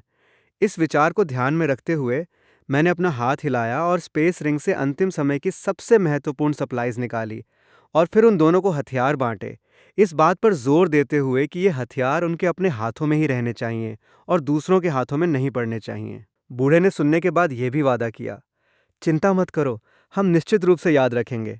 हालांकि तभी सिस्टम ने अचानक एक नया कार्य संकेत टास्क सिग्नल जारी किया और अतीत से श्रृंखला कार्य भागीदार एक्टिवेटेड हो गया है और कार्य पिछले जीवन से साथी झांगची को ढूंढना और बचाना है। ये देखकर मुझे बहुत खुशी हुई, क्योंकि मैं इस बात को लेकर चिंतित था कि अपने पूर्व साथियों को कहाँ ढूंढूं। ये सिस्टम वास्तव में मेरी हेल्प के लिए आया। इसलिए बूढ़े आदमी और युवा लड़के की आश्चर्यकृत निगाहों के बीच मैं बिना किसी हेजिटेशन के बाहर भाग गया और इस बात पर जोर दिया कि मैं उनके द्वारा बेस को सुरक्षित करने का इंतजार करूंगा। इस बीच एक निश्चित केटीवी पर झांगची अपने रूममेट के साथ एक गाना गा रहा था, लेकिन उसे एक मोटे दोस्त की मदद से बाथरूम जाना पड़ा क्योंकि उसने बहुत अधिक शराब पी ली थी। के पीछे खड़ा बारटेंडर अचानक खड़ा हो गया और जोर जोर से खांसने लगा और उसकी स्थिति से यह स्पष्ट हो गया कि उसमें मुटेशन स्लैश ट्रांसफॉर्मेशन आ गया है और चीखते हुए उनमें से एक के कंधे पर काट लिया गया। जैसे ही वो आदमी बारटेंडर को दूर खींचने वाला था, बारटेंडर ने, जो अब मुटेटेड हो चुका था, उसकी बाह पर काट लिया। जैसे ही वो आदमी बारटेंडर पर पागल होने और इतनी ताकत होने के लिए चिल्लाने वाला था, एक बड़े हाथ ने अचानक बारटेंडर की गर्दन पकड़ ली और फिर वहां मौजूद सभी लोगों को चौंकाते हुए बारटेंडर को दीवार से चिपका दिया गया। तुम सब बंद करो और फिर से हिलने की हिम्मत मत करना, वरना मैं इतना अच्छा नहीं हो पाऊंगा, उसने कहा। फिर झांग ची की ओर मुड़ा और पूछा कि क्या उसे उस आदमी ने काट लिया है। नेगेटिव आंसर मिलने के बाद मैंने उससे कहा कि वो अपना सामान बांधकर तुरंत मेरे पास चला जाए। दूसरी पीढ़ी के अमीर आदमी ने यह देखकर झांग का कंधा पकड़ लिया और कहा, आप जो भी हों, हमारे साथ इस बच्चे का कारोबार अभी खत्म नहीं हुआ है। उसे इस बात का जरा भी अंदाजा नहीं था कि जैसे ही उसने ये कहा, उसके बगल में बैठे छोटे भाई ने अपना सिर ढक लिया और कहा, मेरा सिर घूम रहा है बॉस, लगता है मेरी सर्दी और भी बदतर हो गई है। फिर मैंने उससे पूछा कि क्या बारटेंडर ने उसका कंधा काट लिया है, और छोटे भाई ने बहुत दर्द में जवाब दिया कि उसे नहीं पता कि क्या हुआ था। ये सुनकर मेरी भौहें सिकुड़ गईं। यदि मैंने गलत अनुमान नहीं लगाया होता, तो ये व्यक्ति शुरू से ही इन्फेक्टेड व्यक्ति रहा होगा और अब उसे उसके सिर के बहुत करीब से काटा गया था, इसलिए यह संभावना थी कि वो जल्द ही मुटेटेड हो जाएगा। इसे ध्यान में रखते हुए मैंने बारटेंडर को पकड़ लिया और उसे पास के एक छोटे से कंपार्टमेंट स्लैश रूम में खींच लिया। फिर बिना किसी हेजिटेशन के उसे अंदर फेंक दिया। केवल एक चीज जिसके लिए आभारी होना चाहिए वो ये थी कि ज़ॉम्बी अपोकलिप्स अभी तक पूरी तरह शुरू नहीं हुआ था, अन्यथा यह दरवाज़ा उसे बाहर नहीं रख पाता। मुझे जो करना था उसे पूरा करने के बाद मैंने अपने हाथों से धूल झाड़ दी और कहा कि झांगची समूह में से किसे एलिमिनेट किया जाना चाहिए। जैसे ही मैंने ये कहा, झांगची वहीं जम गया। क्या हम उस व्यक्ति को जानते हैं? लेकिन तभी दूसरी पीढ़ी के अमीर आदमी ने, जिसे लगा कि उसे कम आंका गया है, तुरंत हमला करने के लिए अपनी मुट्ठी उठाई। हालांकि तुरंत ही उनके चेहरे पर एक बड़े हाथ से चोट लग गई। एक जोरदार धमाका हुआ और फोर्स इतना प्रबल था कि उसके नीचे रखी मेज टूट गई। जब उसने अपने बड़े भाई को पिटते देखा तो कुत्ते द्वारा काटे गए छोटे भाई ने भी चिल्लाकर हमला कर दिया। लेकिन अच्छे वेलकम की बजाय उन्हें एक शानदार पंच के साथ स्वागत किया गया। जैसे ही वो आदमी जमीन पर गिरा, उसका शरीर हिंसक रूप से ऐंठने लगा। ये जानते हुए कि ये मुटेशन की शुरुआत का संकेत था, मैंने झांगची और उसके दोस्त से कहा कि वे बाहर प्रतीक्षा करें और बाद में जाकर उन्हें ढूंढ लेंगे। अमीर लड़का अपने छोटे भाई को इलाज के लिए अस्पताल भेजने ही वाला था कि उसने एक आकृति को निजी कमरे से बाहर निकलने से रोकते हुए देखा। मैंने तो ये नहीं कहा था कि तुम जा सकते हो, है ना? उसने यहाँ अपने भाई की लगभग मौत का कारण बना दिया था और अब मुझे आपके साथ ये हिसाब बराबर करना है। बिना किसी हेजिटेशन के उसने उसे अंदर धकेल दिया। जैसे ही उसने दरवाज़ा बंद होते देखा, अमीर लड़का तुरंत चिल्लाने लगा, तुम छोटे बदमाश, दरवाज़ा खोलो, नहीं तो मैं तुम्हारी खाल उतार दूंगा। उसे इस बात का बिल्कुल भी अंदाजा नहीं था कि इस बीच उसका छोटा भाई पूरी तरह बदल चुका है। जब मैनेजर ने मुझसे पूछा कि क्या हो रहा है, तो मैंने बताया कि कमरे में गंभीर इन्फ्लुएंजा स्लैश फ्लू के मरीज रहते हैं और उनसे कहा कि वे तुरंत पुलिस और अस्पताल को फ़ोन करें तथा उनके आने तक दरवाज़ा न खोलें।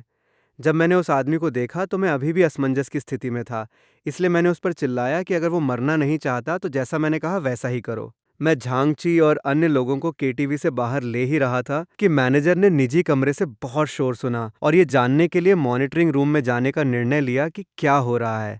कुछ ही क्षणों में समूह स्क्रीन पर दिख रहे दृश्य को देखकर अचंभित रह गया। अंदर मौजूद लोग न केवल फ्रेंजी की स्थिति में थे, बल्कि जमीन पर कई म्यूटिलेटेड लाशें भी थीं। वापस आते समय मैंने झांगची को मुझसे पूछते सुना कि मैं उसे बचाने क्यों आया हूँ। मैंने अपना इंट्रोडक्शन दिया और बताया कि मुझे उसके एम्प्लॉयर ने उसकी सुरक्षा के लिए काम पर रखा था, लेकिन मैं नियोक्ता का नाम बताने के लिए स्वतंत्र नहीं था। मुझे याद है कि इंटरनेट पर एक डिनायल स्लैश रेफ्यूटेशन हुआ था, जिसमें कहा गया था कि वो चीज़ अस्तित्व में नहीं है। हालांकि जैसे ही उसने बोलना समाप्त किया, सड़क से मदद के लिए पुकार सुनाई दी। एक ज़ोंबी को चिल्लाते हुए एक राहगीर की ओर भागते देखा गया। मैंने फिर समझाया कि यह जंगली फ्लू से इन्फेक्टेड व्यक्ति था। फिलहाल ये केवल एक छोटे पैमाने का आउटब्रेक था, लेकिन जैसे जैसे समय बीतता गया, स्थिति और अधिक गंभीर होती गई।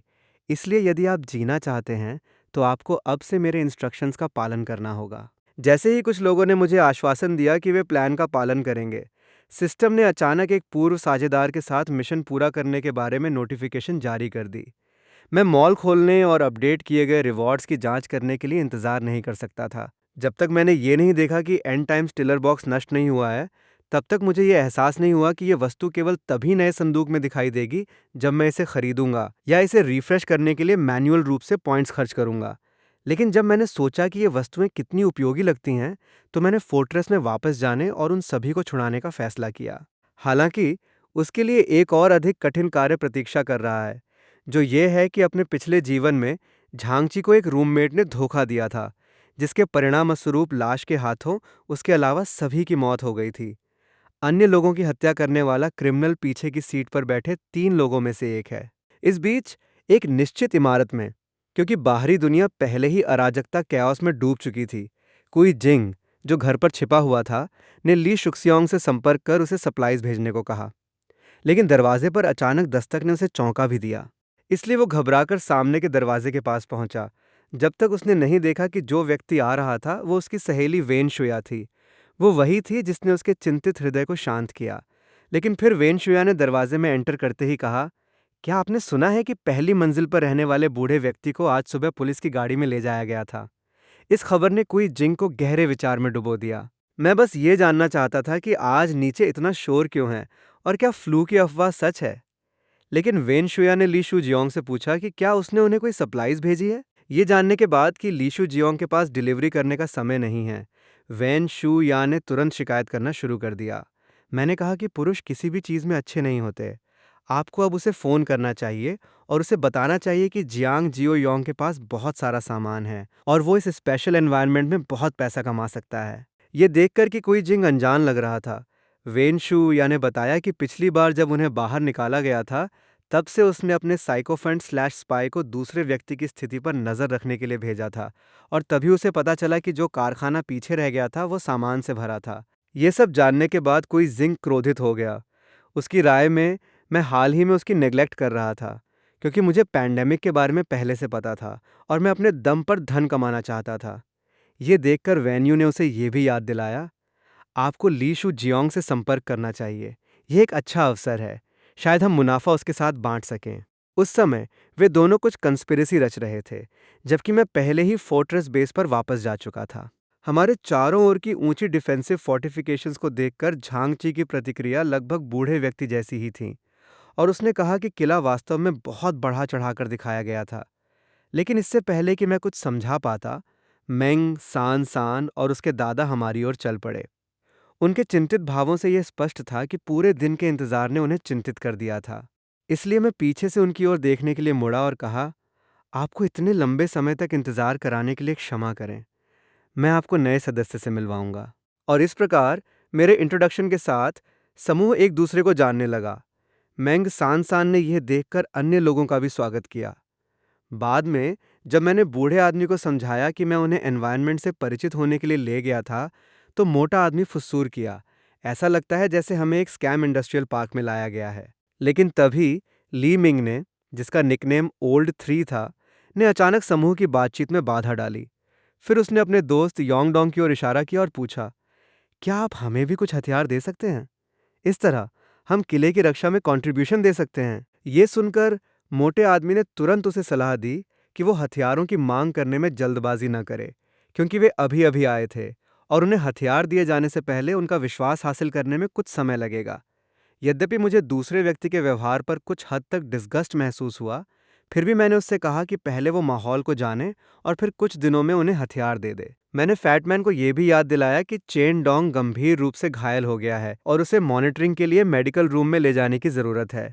कुछ ही देर बाद बाथरूम में यह देखकर कि मोटे आदमी ने पहले ही कपड़े धोना और कपड़े पहनना समाप्त कर दिया था, ली मिंग ने तुरंत उससे पूछा कि उसने उसे पहले क्यों रोका था, अन्यथा हथियार पहले ही ले लिए गए होते। आखिरकार उनकी राय में उन्हें प्रोटेक्ट किया जा रहा था, या अधिक सटीक रूप से कहें तो उन्हें बंदी बनाकर रखा जा रहा था। मोटे आदमी के पास कहने के लिए शब्द नहीं थे। उसने बताया कि यदि योंग की मदद न होती तो वे केटीवी में ही मर जाते। इस बिंदु पर झांगची ने कहा, यहाँ अटकलें मत लगाओ। जियांग शियाओयोंग ने कहा कि उसे हमारी सुरक्षा के लिए नियुक्त किया गया था। लीमिंग न केवल इस बात पर विश्वास नहीं करते थे, बल्कि उन्हें यह भी लगता था कि यह असंभव है।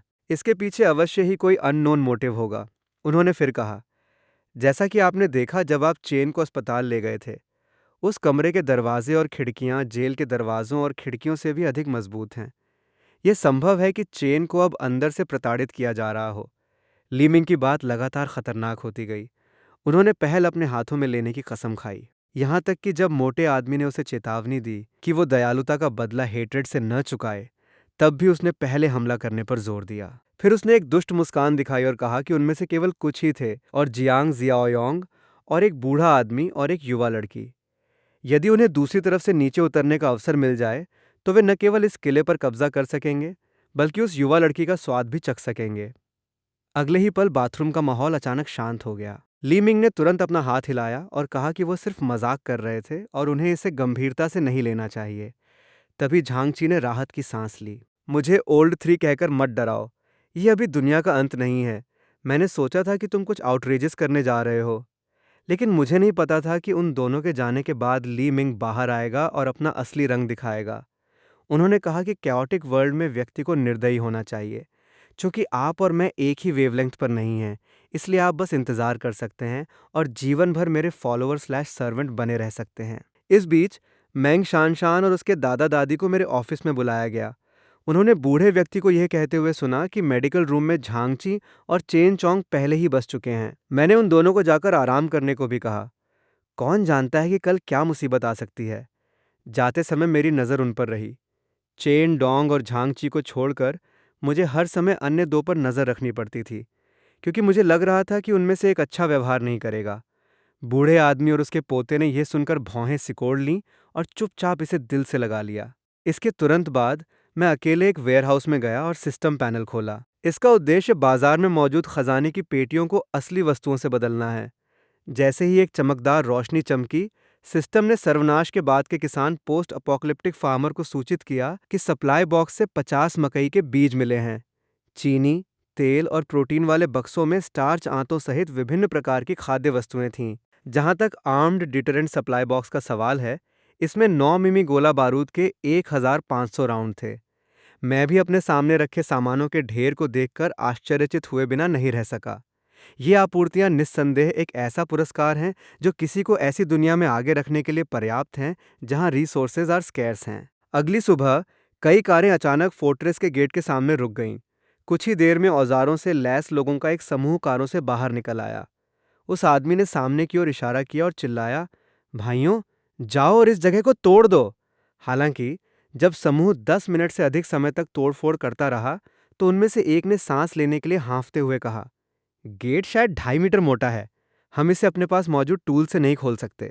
जिस आदमी ने यह सुना वो इतना क्रोधित हुआ कि उसने अपने दांत पीस लिए।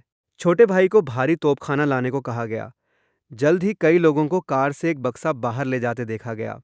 बॉक्स के अंदर बड़ी संख्या में मोलोटोव कॉकटेल्स थे, जैसे ही मोलोटोव कॉकटेल किले में फेंके गए, पूरा कोर्टयार्ड शीघ्र ही आग के समुद्र में बदल गया। मेंग, शानशान और अन्य लोगों ने तुरंत बचाव अभियान शुरू किया। उनकी राय में ये दुनिया के अंत से पहले ही हो रहा था। जब दुनिया का असली अंत आएगा तो संभवतः पृथ्वी पर नरक जैसा एनवायरनमेंट होगा। उसी क्षण मेरे हृदय में क्यूरियोसिटी की आग भड़क उठी। मैं बस दूसरे व्यक्ति की पूछताछ के पर्पस की यथाशीघ्र पुष्टि कंफर्म करना चाहता था। कुछ ही देर बाद बूढ़े आदमी ने अपनी बात कह दी। नीचे वाला व्यक्ति और उसकी कार परिचित लग रहे थे। हम कहीं मिले होंगे। जब तक मेरे दिमाग में एक आकृति नहीं आई, बूढ़े आदमी को तुरंत एहसास हुआ कि दूसरा व्यक्ति अमीर युवक था जो एक दिन पहले मदद मांगने आया था। इस बिंदु पर ऐसा प्रतीत हुआ कि एक युवा व्यक्ति ने एक डिस्कवरी की है। अपने संकेत से अमीर युवक ने तुरंत मेरी पहचान की पुष्टि कर दी। इसलिए उसने वॉच टावर की ओर इशारा किया और चिल्लाना शुरू कर दिया, तुम छोटे कमीने, अब यहां से चले जाओ, अन्यथा मैं अभी तुम्हारा कुत्ता घर जला दूंगा। जब मैंने ये सुना तो मेरा तत्काल कार्रवाई करने का इरादा नहीं था। इसके बजाय मैंने उस व्यक्ति से कहा कि वो अपने साथियों को लेकर 5 मिनट के भीतर चला जाए। जैसे ही उसने ये कहा, हर कोई क्रोधित हो गया। उन्होंने धमकी दी कि अगर वो नीचे नहीं आया और उनसे माफी नहीं मांगी तो वे इलाके के हर कोने को जला देंगे। लेकिन तभी सिस्टम ने अचानक एक न्यू टास्क की घोषणा कर दी। मुझे फोर्ट्रेस में खतरे को जल्द से जल्द खत्म करने के लिए कहा गया। मिशन पूरा करने पर 10 अंक मिलेंगे। जब बूढ़े आदमी के इस सवाल का सामना करना पड़ा कि क्या गोली चलानी है और समूह को वार्निंग देनी है, तो मैंने बिना किसी हेजिटेशन के गोलियां लोड कीं। मैंने कहा कि लोगों का ये समूह अब खुलेआम आग लगाने की हिम्मत कर रहा है। यदि हम व्यवस्था के पूरी तरह ध्वस्त होने तक वेट करेंगे तो वे निश्चित रूप से मुक्त हो जाएंगे और सामाजिक कैंसर बन जाएंगे। इस समूह के लोगों को दुनिया के अंत तक जीवित रहने देने से न केवल अधिक निर्दोष लोगों को नुकसान पहुंचेगा, बल्कि उनके आसपास के लोगों की सुरक्षा को भी खतरा हो सकता है। इसे ध्यान में रखते हुए मैंने बिना किसी हेजिटेशन के ट्रिगर खींच लिया। तभी अमीर लड़के की स्तब्ध निगाहों में उसका एक हाथ तुरंत 2 टुकड़ों में कट गया। अगले ही पल पूरा चौक उसकी पीड़ा भरी चीखों से भर गया। लेकिन मैं बालकनी में सोच रहा था कि मैंने काफी समय से बंदूक नहीं चलाई थी और मेरा निशाना थोड़ा हट गया था। इतनी दूरी से गोली चलाना संभव था। यह देखकर कि मेरे हाथ में बंदूक है, अमीर लड़के ने तुरंत अपने छोटे भाई को पीछे हटने के लिए बुलाया। मैंने तब तक इंतजार किया जब तक मेरे पास वापस लौटने और अपना बदला लेने के लिए भारी हथियार नहीं आ गए। लेकिन उन्हें यह नहीं पता था कि मैंने टावर से अपनी बंदूक फिर से उठा ली थी। आखिरकार मैं खुद को अनसेफ स्लैश वल्नरेबल नहीं छोड़ना चाहता था और मेरे और बूढ़े आदमी के बीच हुई क्रॉसफायर में जिन युवा लोगों के पास भागने का समय नहीं था, उनकी गोली मारकर हत्या कर दी गई। बूढ़े आदमी ने यह देखा और मुझे बगल से याद दिलाया, अब हमें क्या करना चाहिए? वे अपनी कार में भागने वाले हैं। ये सुनने के बाद मैंने कुशलतापूर्वक बंदूक को ऑटोमेटिक मोड में बदल दिया और बूढ़े व्यक्ति को शांत रहने को कहा तथा बताया कि यही कारण था कि मैंने ऑटोमेटिक राइफल ली थी। जब मैंने देखा कि जिस कार में वो अमीर लड़का सवार था उसे टक्कर लगी, तो बूढ़ा आदमी अचानक वहीं जम गया और गोली की एक्यूरेसी और बंदूक से मेरी परिचितता पर आश्चर्यचकित हो गया, जो लगभग उतनी ही अच्छी थी जितनी तब थी जब मैं आर्मी में था। साथ ही मेरी अपनी पहचान के बारे में क्यूरियोसिटी भी बढ़ती गई। पहले तो मैं अब भी चाहता था कि बूढ़ा आदमी शव को जमीन पर फेंक दे, लेकिन जब मैंने इस फैक्ट के बारे में सोचा कि यह दुनिया के अंत की शुरुआत थी और इन शरीरों के मुटेटेड होने की संभावना थी, तो मैंने बूढ़े व्यक्ति से झांकची और अन्य लोगों को बुलाने के लिए भी कहा। मैं उन्हें अभ्यास करने का अच्छा अवसर देना चाहता था। मुझे नहीं मालूम कि कितना समय बीत गया था। जब ली शू शियोंग ने पूछा कि जियांग जियो योंग के घर पहुंचने में कितना समय लगेगा, तो वैन शू या ने तुरंत ही मधुर स्वर में उत्तर दिया, ट्री बियर, हम अगले चौराहे के बाद वहां पहुंच जाएंगे। बेशक, इससे कुई जिंग काफी नाखुश हो गई। तार्किक रूप से यदि ट्री बियर मौजूद है तो आपको इस तरह व्यवहार करना चाहिए। ऐसा मत सोचो कि मैं नहीं जानता कि तुम क्या सोच रहे हो। कुछ ही देर में वाहन फोर्ट्रेस के सामने चौराहे पर रुक गया। अपने अच्छे दोस्त को ली शुओक्सियोंग के साथ अकेले रहने का मौका देने से बचने के लिए कोई जिंग कार से बाहर निकली और जोर देकर कहा कि वो उसके साथ आए। जब उसने वेन शुक्सिया को कार में बैठकर बहाने बनाते देखा, तो कोई जिंग ने उसे बाहर निकालने में संकोच नहीं किया। यदि आप हमारे साथ नहीं आएंगे तो मुझे कैसे पता चलेगा कि आप किस फैक्ट्री की बात कर रहे हैं? जैसे ही दोनों महिलाएं वहां से चली गईं, ली शू शियोंग ने तुरंत सबसे बुरी स्थिति के लिए प्रेपरेशन कर ली। जैसे ही उसने देखा कि उनके वाहन आगे बढ़ रहे हैं, सभी लोग तुरंत हरकत में आ गए। इस बीच वैन शू या ने शिकायत की, तुम्हें मुझे साथ क्यों खींचना है? ये केवल 2 कदम की पैदल दूरी है, आप अकेले क्यों नहीं जा सकते? भले ही कोई जिंग ने उसे बताया कि वो एक चालाक लोमड़ी है, वो उसके सामने कोई नाटक नहीं चलने देगी। वेन जियाओ का मुंह अभी भी जिद्दी था और उसने सीधे तौर पर दूसरों पर गलत होने का आरोप लगाया, ये समझाते हुए कि उसने जियांग जियाओयांग से अधिक सुरक्षित रूप से निपटने के लिए आज इस तरह के कपड़े पहने थे। हालांकि जैसे ही उसने बोलना समाप्त किया, कोई जिंग ने जो देखा उससे वह अचानक चौंक गई। सड़क पर दर्जनों लाशें पड़ी थीं। यद्यपि वे दोनों भयभीत थे, कोई जिंग ने भी अपनी राय दी। उनके विचार में ये लोग काफी समय पहले मर चुके थे और ये संभव है कि 2 ग्रुप्स के बीच यहाँ के रिसोर्सेज को लेकर लड़ाई हुई हो। जहाँ तक जियांग शियाओयोंग का सवाल है, यह भी संभव है कि वो लड़ाई में मर गया हो। इस एनालिसिस के साथ दोनों महिलाएं बहादुरी से किले में दाखिल हुईं, यह जांचने के इंटेंशन से कि क्या अंदर की आपूर्ति दूसरों द्वारा चुरा ली गई थी। हालांकि वे जमीन पर पड़े शव की आवाज को नोटिस करने में विफल रहीं। जैसे ही अचानक आंखें खुलीं, म्यूटेटेड दूसरी पीढ़ी के अमीर बच्चे को अपना पहला लक्ष्य मिल गया। दोनों जल्द ही उस वेयरहाउस में पहुंच गए जहां सामान रखा हुआ था। हालांकि चूंकि दरवाज़ा डैमेज्ड नहीं हुआ था, वैन शुयू को यह भी एहसास हुआ कि जियांग शियाओयांग शायद अभी भी जीवित था। हालांकि ऊपर से एक आवाज़ आई जिसमें पूछा गया कि वे कौन थे और वे वहां क्यों थे। वॉच टावर पर एक अनजान महिला को देखकर कोई जिंग क्रोधित हो गया।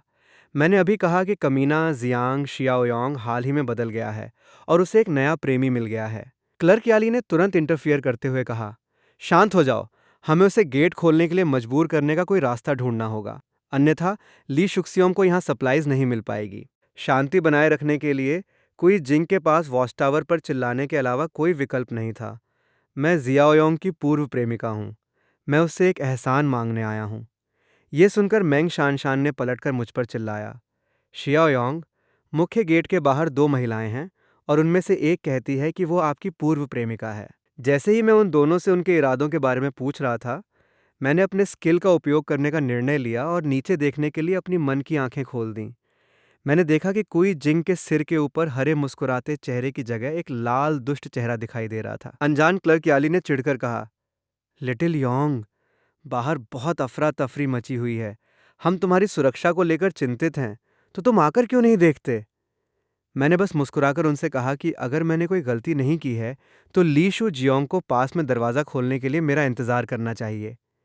ये सुनकर दोनों व्यक्ति वहीं स्तब्ध रह गए और पूरी तरह से हैरान हो गए कि मैं उनकी यात्रा का पर्पस कैसे जान पाया। अगले ही पल अचानक कुछ गोलियों की आवाज़ ने सन्नाटा तोड़ दिया। जब मैं ये सब देख रहा था तो मेरे बगल में बैठी कोई जिंग गुस्से में थी और मुझ पर आरोप लगा रही थी कि मैं पागल हूँ, क्योंकि मैंने उसे गोली मारने के बारे में सोचा भी था। वेन शुया ने फिर कहा कि उसके पास बंदूक है और मुझे उसे और नहीं भड़काना चाहिए। दूसरी ओर मैंने शरारती मुस्कान के साथ कहा, तुम्हें गोली मार दूंगा, ये बहुत आसान होगा। मैं चाहता हूं कि तुम अपने पीछे उन छोटी प्यारी लड़कियों के मुंह में मरो। उन दोनों ने सहज रूप से अपने पीछे देखा, लेकिन जो शव पहले वहां थे वे अचानक जीवित हो गए। हालांकि ये स्पष्ट नहीं है कि लोगों का ये समूह ऐसा क्यों निकला, लेकिन दोनों महिलाएं इतनी डरी हुई थीं कि भाग गईं। इसके तुरंत बाद ली शू शियांग ने उन्हें मदद के लिए चिल्लाते हुए सुना। जब उसने देखा कि पागल मनुष्यों का एक समूह उनका पीछा कर रहा है, तो वो इतना डर गया कि वो तुरंत चिल्लाया, आखिर क्या बात है? फ्लू के रोगियों का एक समूह यहाँ कैसे दिखाई दिया? बिना कुछ कहे उसने अपने साथियों को तुरंत वहां से निकल जाने को कहा। कारों की गड़गड़ाहट की आवाज के साथ ली शू शियांग बिना पीछे देखे चला गया। डेस्परेशन के एक क्षण में कोई जिंग ने जीवित रहने की अपनी तीव्र इच्छा प्रकट की और सीधे अपना हैंडबैग वैन शुया की पीठ पर फेंक दिया। इम्पैक्ट ऑफ इनर्शिया के कारण वैन शुया, जो अपना बैलेंस खो चुकी थी, जोर से जमीन पर गिर पड़ी। उसकी भयभीत निगाहों में सभी उग्र फ्यूरियस फ्लू इन्फेक्टेड जॉम्बीज उसकी ओर दौड़ पड़े थे। जल्द ही पूरे स्क्वायर स्लैश कोर्टयार्ड में चीख पुकार की आवाज गूंजने लगी, लेकिन फिर भी वो चिल्लाने में कामयाब रही, कुई जिंग, तुम बुरी औरत हो, तुम अच्छी मौत नहीं मरोगी। इसके विपरीत कुई जिंग पीछे देखे बिना घटनास्थल से भाग गया। मैं इसके लिए आपको दोष नहीं दे सकता, इसलिए आपको जो मिला है आप उसके हकदार हैं। अपनी क्यूरियोसिटी को रोक न पाने पर मेंग सान सान ने, जो सब कुछ देख रही थीं, शियाओ योंग से पूछा, नीचे के शव अचानक लाशों में कैसे बदल गए? उसी समय जब मैं समझा रहा था कि जब मृत लोग हवा में मौजूद पोल्यूटेंट्स के संपर्क में आते हैं तो वे ज़ॉम्बी में बदल जाते हैं, तभी एक सिस्टम पैनल सामने आया। इससे ये सिग्नल मिला कि कार्य पूरा हो गया। सामान्य खतरा समाप्त हो गया तथा 10 पॉइंट्स प्रदान किए गए। इसके बाद सिस्टम ने पुनः एक न्यू टास्क जारी किया, जिसके तहत खिलाड़ियों को संक्रमित लोगों और बेस के बाहर घूम रहे मॉन्स्टर्स को साफ करना था। इस कार्य को पूरा करने पर 10 अंक भी मिले। ये देखकर मैंने अब संकोच नहीं किया और मैंग शान शान से सभी को बैठक के लिए कॉन्फ्रेंस रूम में बुलाने के लिए कहा। जब तक उन्होंने मुझे ये कहते नहीं सुना कि अगले कुछ दिनों में सभी को घर के अंदर रहने की कोशिश करनी चाहिए और बाहर नहीं जाना चाहिए, और जब शरीर अडेप्ट हो जाएगा तभी म्यूटेशन का खतरा टल जाएगा, तब तक झांगजियान को चेन चोंग के बारे में चिंता नहीं हुई। आखिरकार केटीवी घटना से उनकी चोटें काफ़ी गंभीर थीं। रात के समय मेडिकल रूम में चेन चोंग अपने बिस्तर पर शांति से लेटा हुआ था और उसके चेहरे पर बैंगनी धब्बा खतरनाक दर से फैल रहा था। जल्द ही ये अगला दिन था। नीचे सड़कों पर कैओस देखकर झांग शेंगझे भी पसीने से तरबतर हो गए। उसने तुरंत अपनी पत्नी से कहा कि वो घर पर ही रहे और अपना ख्याल रखे, क्योंकि उसे बाहर जाकर वेयरहाउस से बची हुई आपूर्ति वापस लानी थी। इस डर से कि दरवाज़ा खटखटाने वाला व्यक्ति फ्लू से इन्फेक्टेड है, झांग शेंगजे ने जल्दी से अपनी बहू को चुप रहने का इशारा किया और फिर अपना गोल्फ क्लब पकड़ लिया और सामने के दरवाजे पर चला गया। जब उसने देखा कि वो व्यक्ति उसका छोटा भाई यांग ताओ था, तभी उसका दिल अंततः शांत हो गया। हालांकि उन्होंने कभी ये उम्मीद नहीं की थी कि यांग ताओ बिना कुछ कहे दरवाज़ा लात मारकर खोल देंगे। तभी उसने देखा कि लोगों का एक बड़ा समूह तेजी से कमरे में घुस आया और स्थिति पर कंट्रोल ऑफ द सिचुएशन कर लिया। तुरंत रिएक्ट करते हुए झांग शेंगजे गुस्से से चिल्लाया, यांग ताओ, तुम क्या कर रहे हो? बूढ़े आदमी, मैं तुम्हारे प्रति बहुत अच्छा रहा हूँ। मेरी मदद के बिना क्या आप घर के एडवांस पेमेंट के लिए पर्याप्त बचत कर पाते? यांग ताओ को यह सुनकर ऐसा लगा जैसे वो किसी मूर्ख से बात कर रहा है, लेकिन फिर भी उसने ठंडे स्वर में उत्तर दिया, तुम मुझे बस एक नौकर समझते हो। मैं पिछले कुछ वर्षों में एक मकान के अग्रिम भुगतान के लिए पर्याप्त बचत करने में कामयाब रहा हूँ, लेकिन आप कई मकानों के लिए पर्याप्त बचत करने में कामयाब रहे हैं।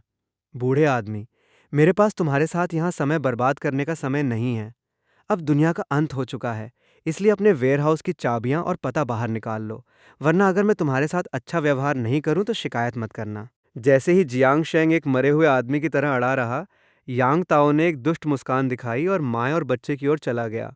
अगले ही पल उसने उस औरत के बाल पकड़ लिए और कहा, कुतिया, मेरे बेटे को मेरे पास लाओ। जब उसने देखा कि उसकी माँ को एक बुरे व्यक्ति द्वारा धमकाया जा रहा है, तो झे रोते हुए उसके पास भागा। वो केवल एक आवाज़ सुन सकता था, क्योंकि उसने बिना किसी हेजिटेशन के उस आदमी की बाँह काट ली थी। हालांकि यांग ताओ ने उन्हें थप्पड़ मार दिया। झांग शेंगझे, जो घबराहट की स्थिति में था, उस आदमी पर चिल्लाया, कमीने, मेरी पत्नी एंड बच्चों को जाने दो। लेकिन उन्हें जवाब मिला, चिंता मत करो, जब तक आप सहयोग कोऑपरेट करते हैं और सामान सौंपते हैं, आपकी पत्नी और बच्चे सुरक्षित रहेंगे। कुछ ही समय बाद समूह उस वेयरहाउस में पहुंचा जहां झांग शेंगजे ने सामान स्टोर किया था। हालांकि ये पता चलने के बाद कि बहुत कम सामान बचा था, यांग ताओ ने भी स्पष्टीकरण एक्सप्लेनेशन मांगा। झांग शेंगजे ने बताया कि सामान ज्यादातर आपके द्वारा लाए गए बड़े क्लाइंट द्वारा खरीदा गया था। अब तो एक्सपायर हो चुका और पुराना खाना भी काफ़ी नहीं है। ये सुनकर यांग ताओ को तुरंत एक बुरा विचार सूझा।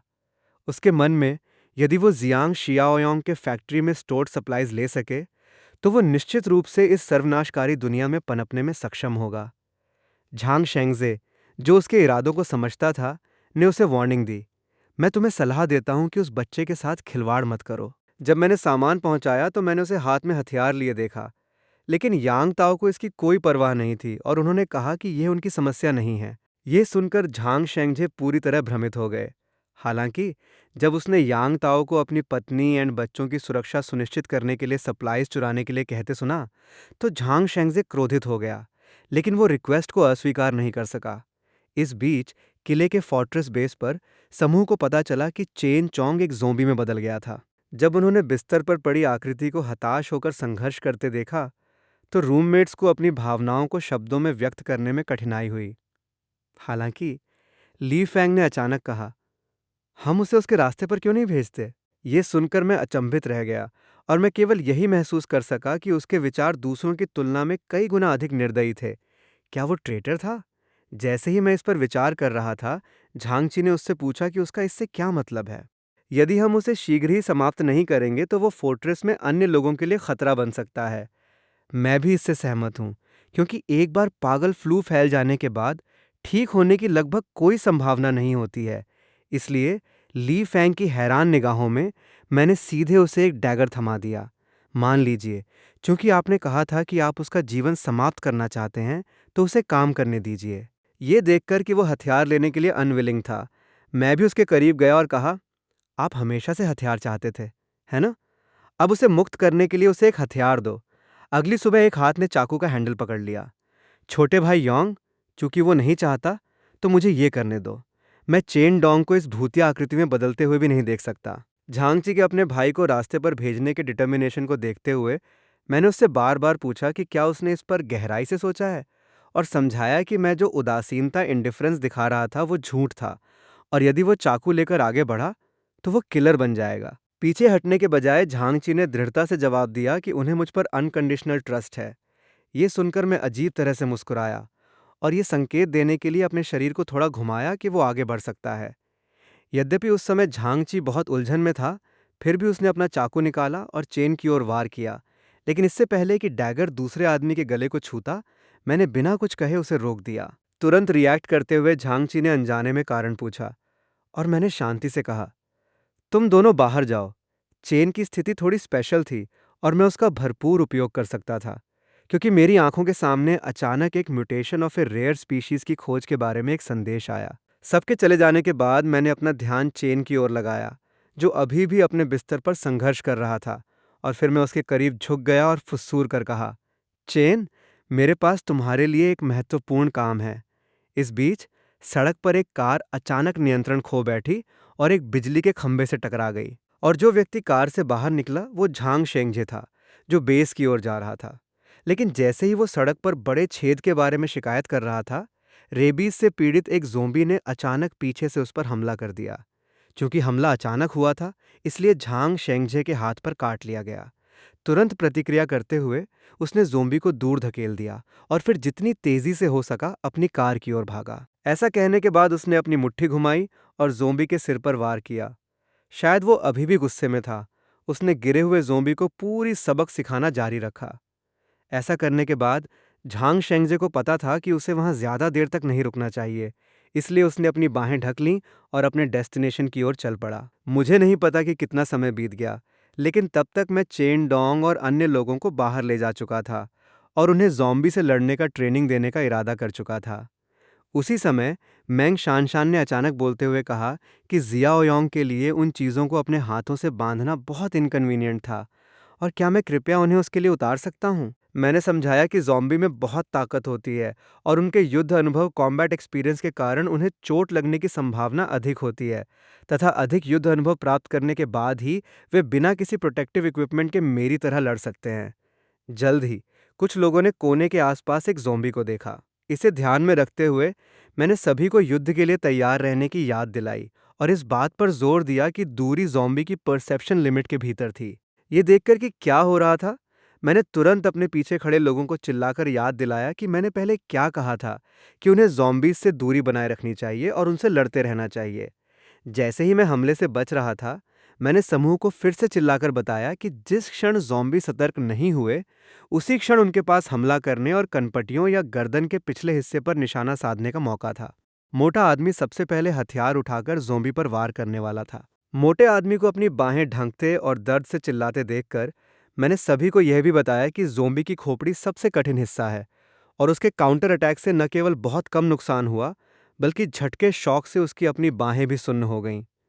कुछ ही समय में ज़ोंबी के अगले हमले से मोटे आदमी को बार बार पीछे हटने के लिए मजबूर होना पड़ा। जब वो पूरी तरह घिरने वाला था, तो उसने अपने पीछे खड़े झांगची और अन्य लोगों से चिल्लाकर कहा, तुम दोनों आओ और मेरी मदद करो।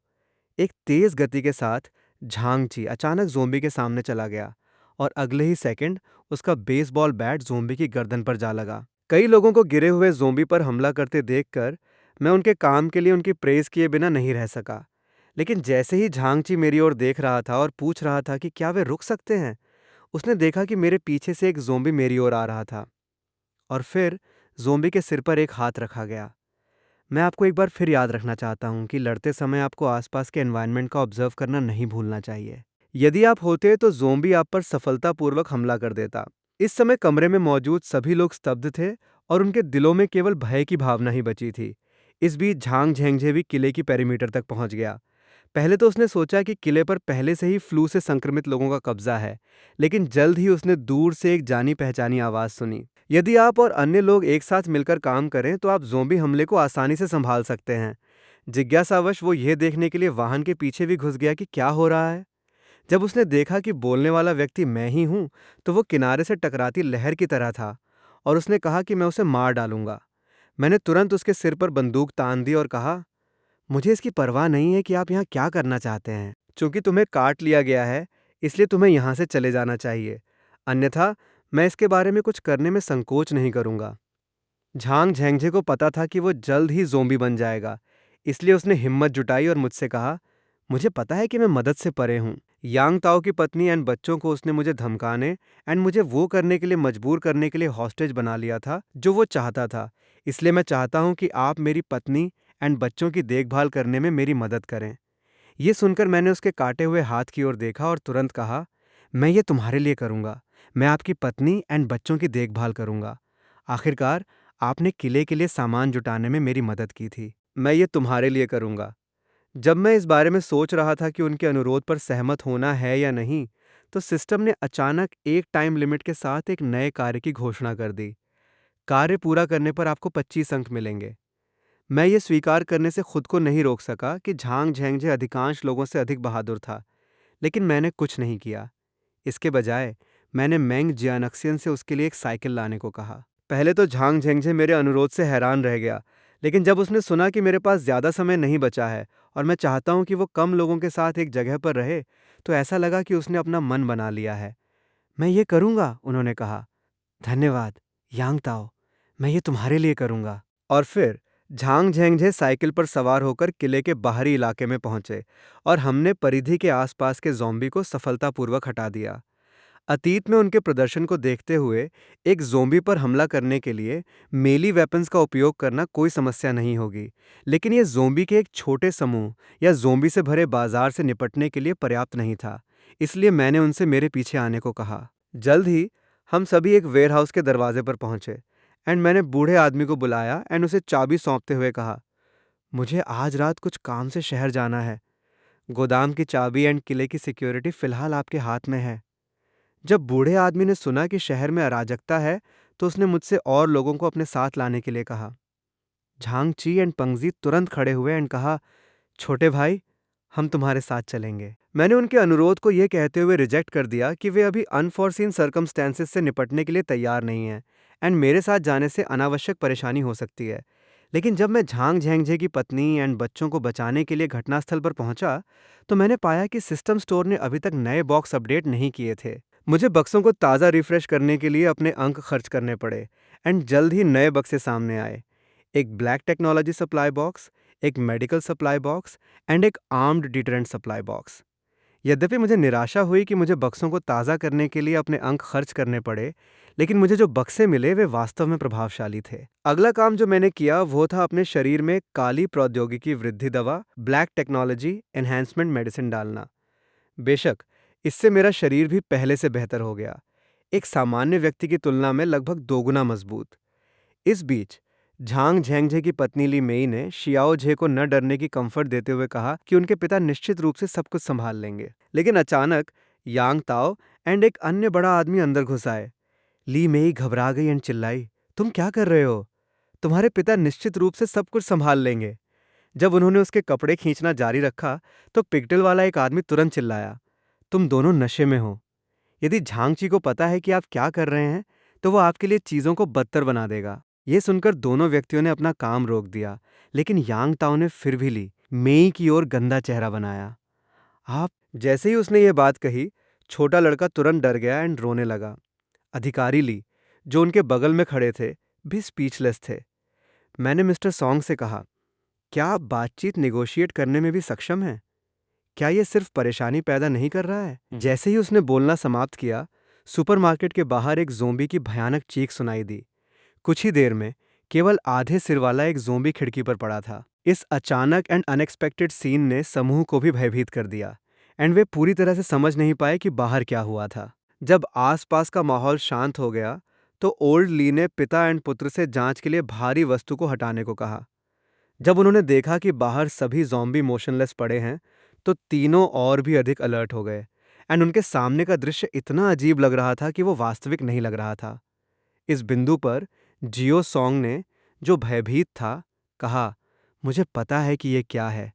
ये अवश्य ही एक म्यूटेटेड क्रिएचर होगा। जब ओल्ड ली ने पूछा कि उत्परिवर्तित प्राणी क्या होता है, तो शियाओ सॉन्ग ने तुरंत समझाया कि यह कॉमिक उपन्यासों का कॉन्सेप्ट है एंड उत्परिवर्तित प्राणी सामान्य ज़ॉम्बी से 100 गुना अधिक शक्तिशाली होते हैं। फिर भी उन्होंने अपने आसपास के एनवायरनमेंट का पता लगाने का साहस जुटाया। जल्द ही लाओ टैन को पता चला कि चौराहे के कोने पर कुछ गड़बड़ है, जहां उसने एक आकृति को अपने सामने मोशनलेस खड़ा देखा। ये महसूस करते हुए कि क्या हो रहा था, जियो सॉन्ग ने सहज रूप से बोलते हुए कहा कि यह व्यक्ति उत्परिवर्ती होना चाहिए, अन्यथा वो बिना हिले डुले वहां क्यों खड़ा था। हालांकि लाओ ली के दृष्टिकोण से उनके सामने वाला व्यक्ति एक ज़ोंबी की तुलना में एक जीवित व्यक्ति की तरह अधिक था। दूसरी ओर मैंने अपनी नज़र समूह की ओर घुमाते हुए कहा, अरे दोस्तों, आपकी इमेजिनेशन बहुत समृद्ध है। म्यूटेंट के प्रकट होने का अभी समय नहीं है। ये सुनने के बाद ओल्ड ली को अचानक राहत महसूस हुई एंड उन्होंने यहाँ एक जीवित बचे व्यक्ति सर्वाइवर से मिलने पर आश्चर्य व्यक्त किया। फिर मेरी आश्चर्यचकित निगाहों में बूढ़ा ली सीधे मेरे पास आया एंड बोला, नौजवान, तुम्हारे लिए यहाँ अकेले रहना बहुत खतरनाक है। ऐसी स्थिति में जीवित रहने के लिए आपको यूनाइटेड रहना होगा। ये सुनने के बाद मैंने सहज रूप से समूह की आइडेंटिटी के बारे में पूछा एंड ओल्ड ली ने बताया कि वे सप्लाईज एकत्र करने के लिए बाहर गए थे एंड लॉन्गजियांग युआन समुदाय में कई अन्य जीवित बचे लोग भी थे।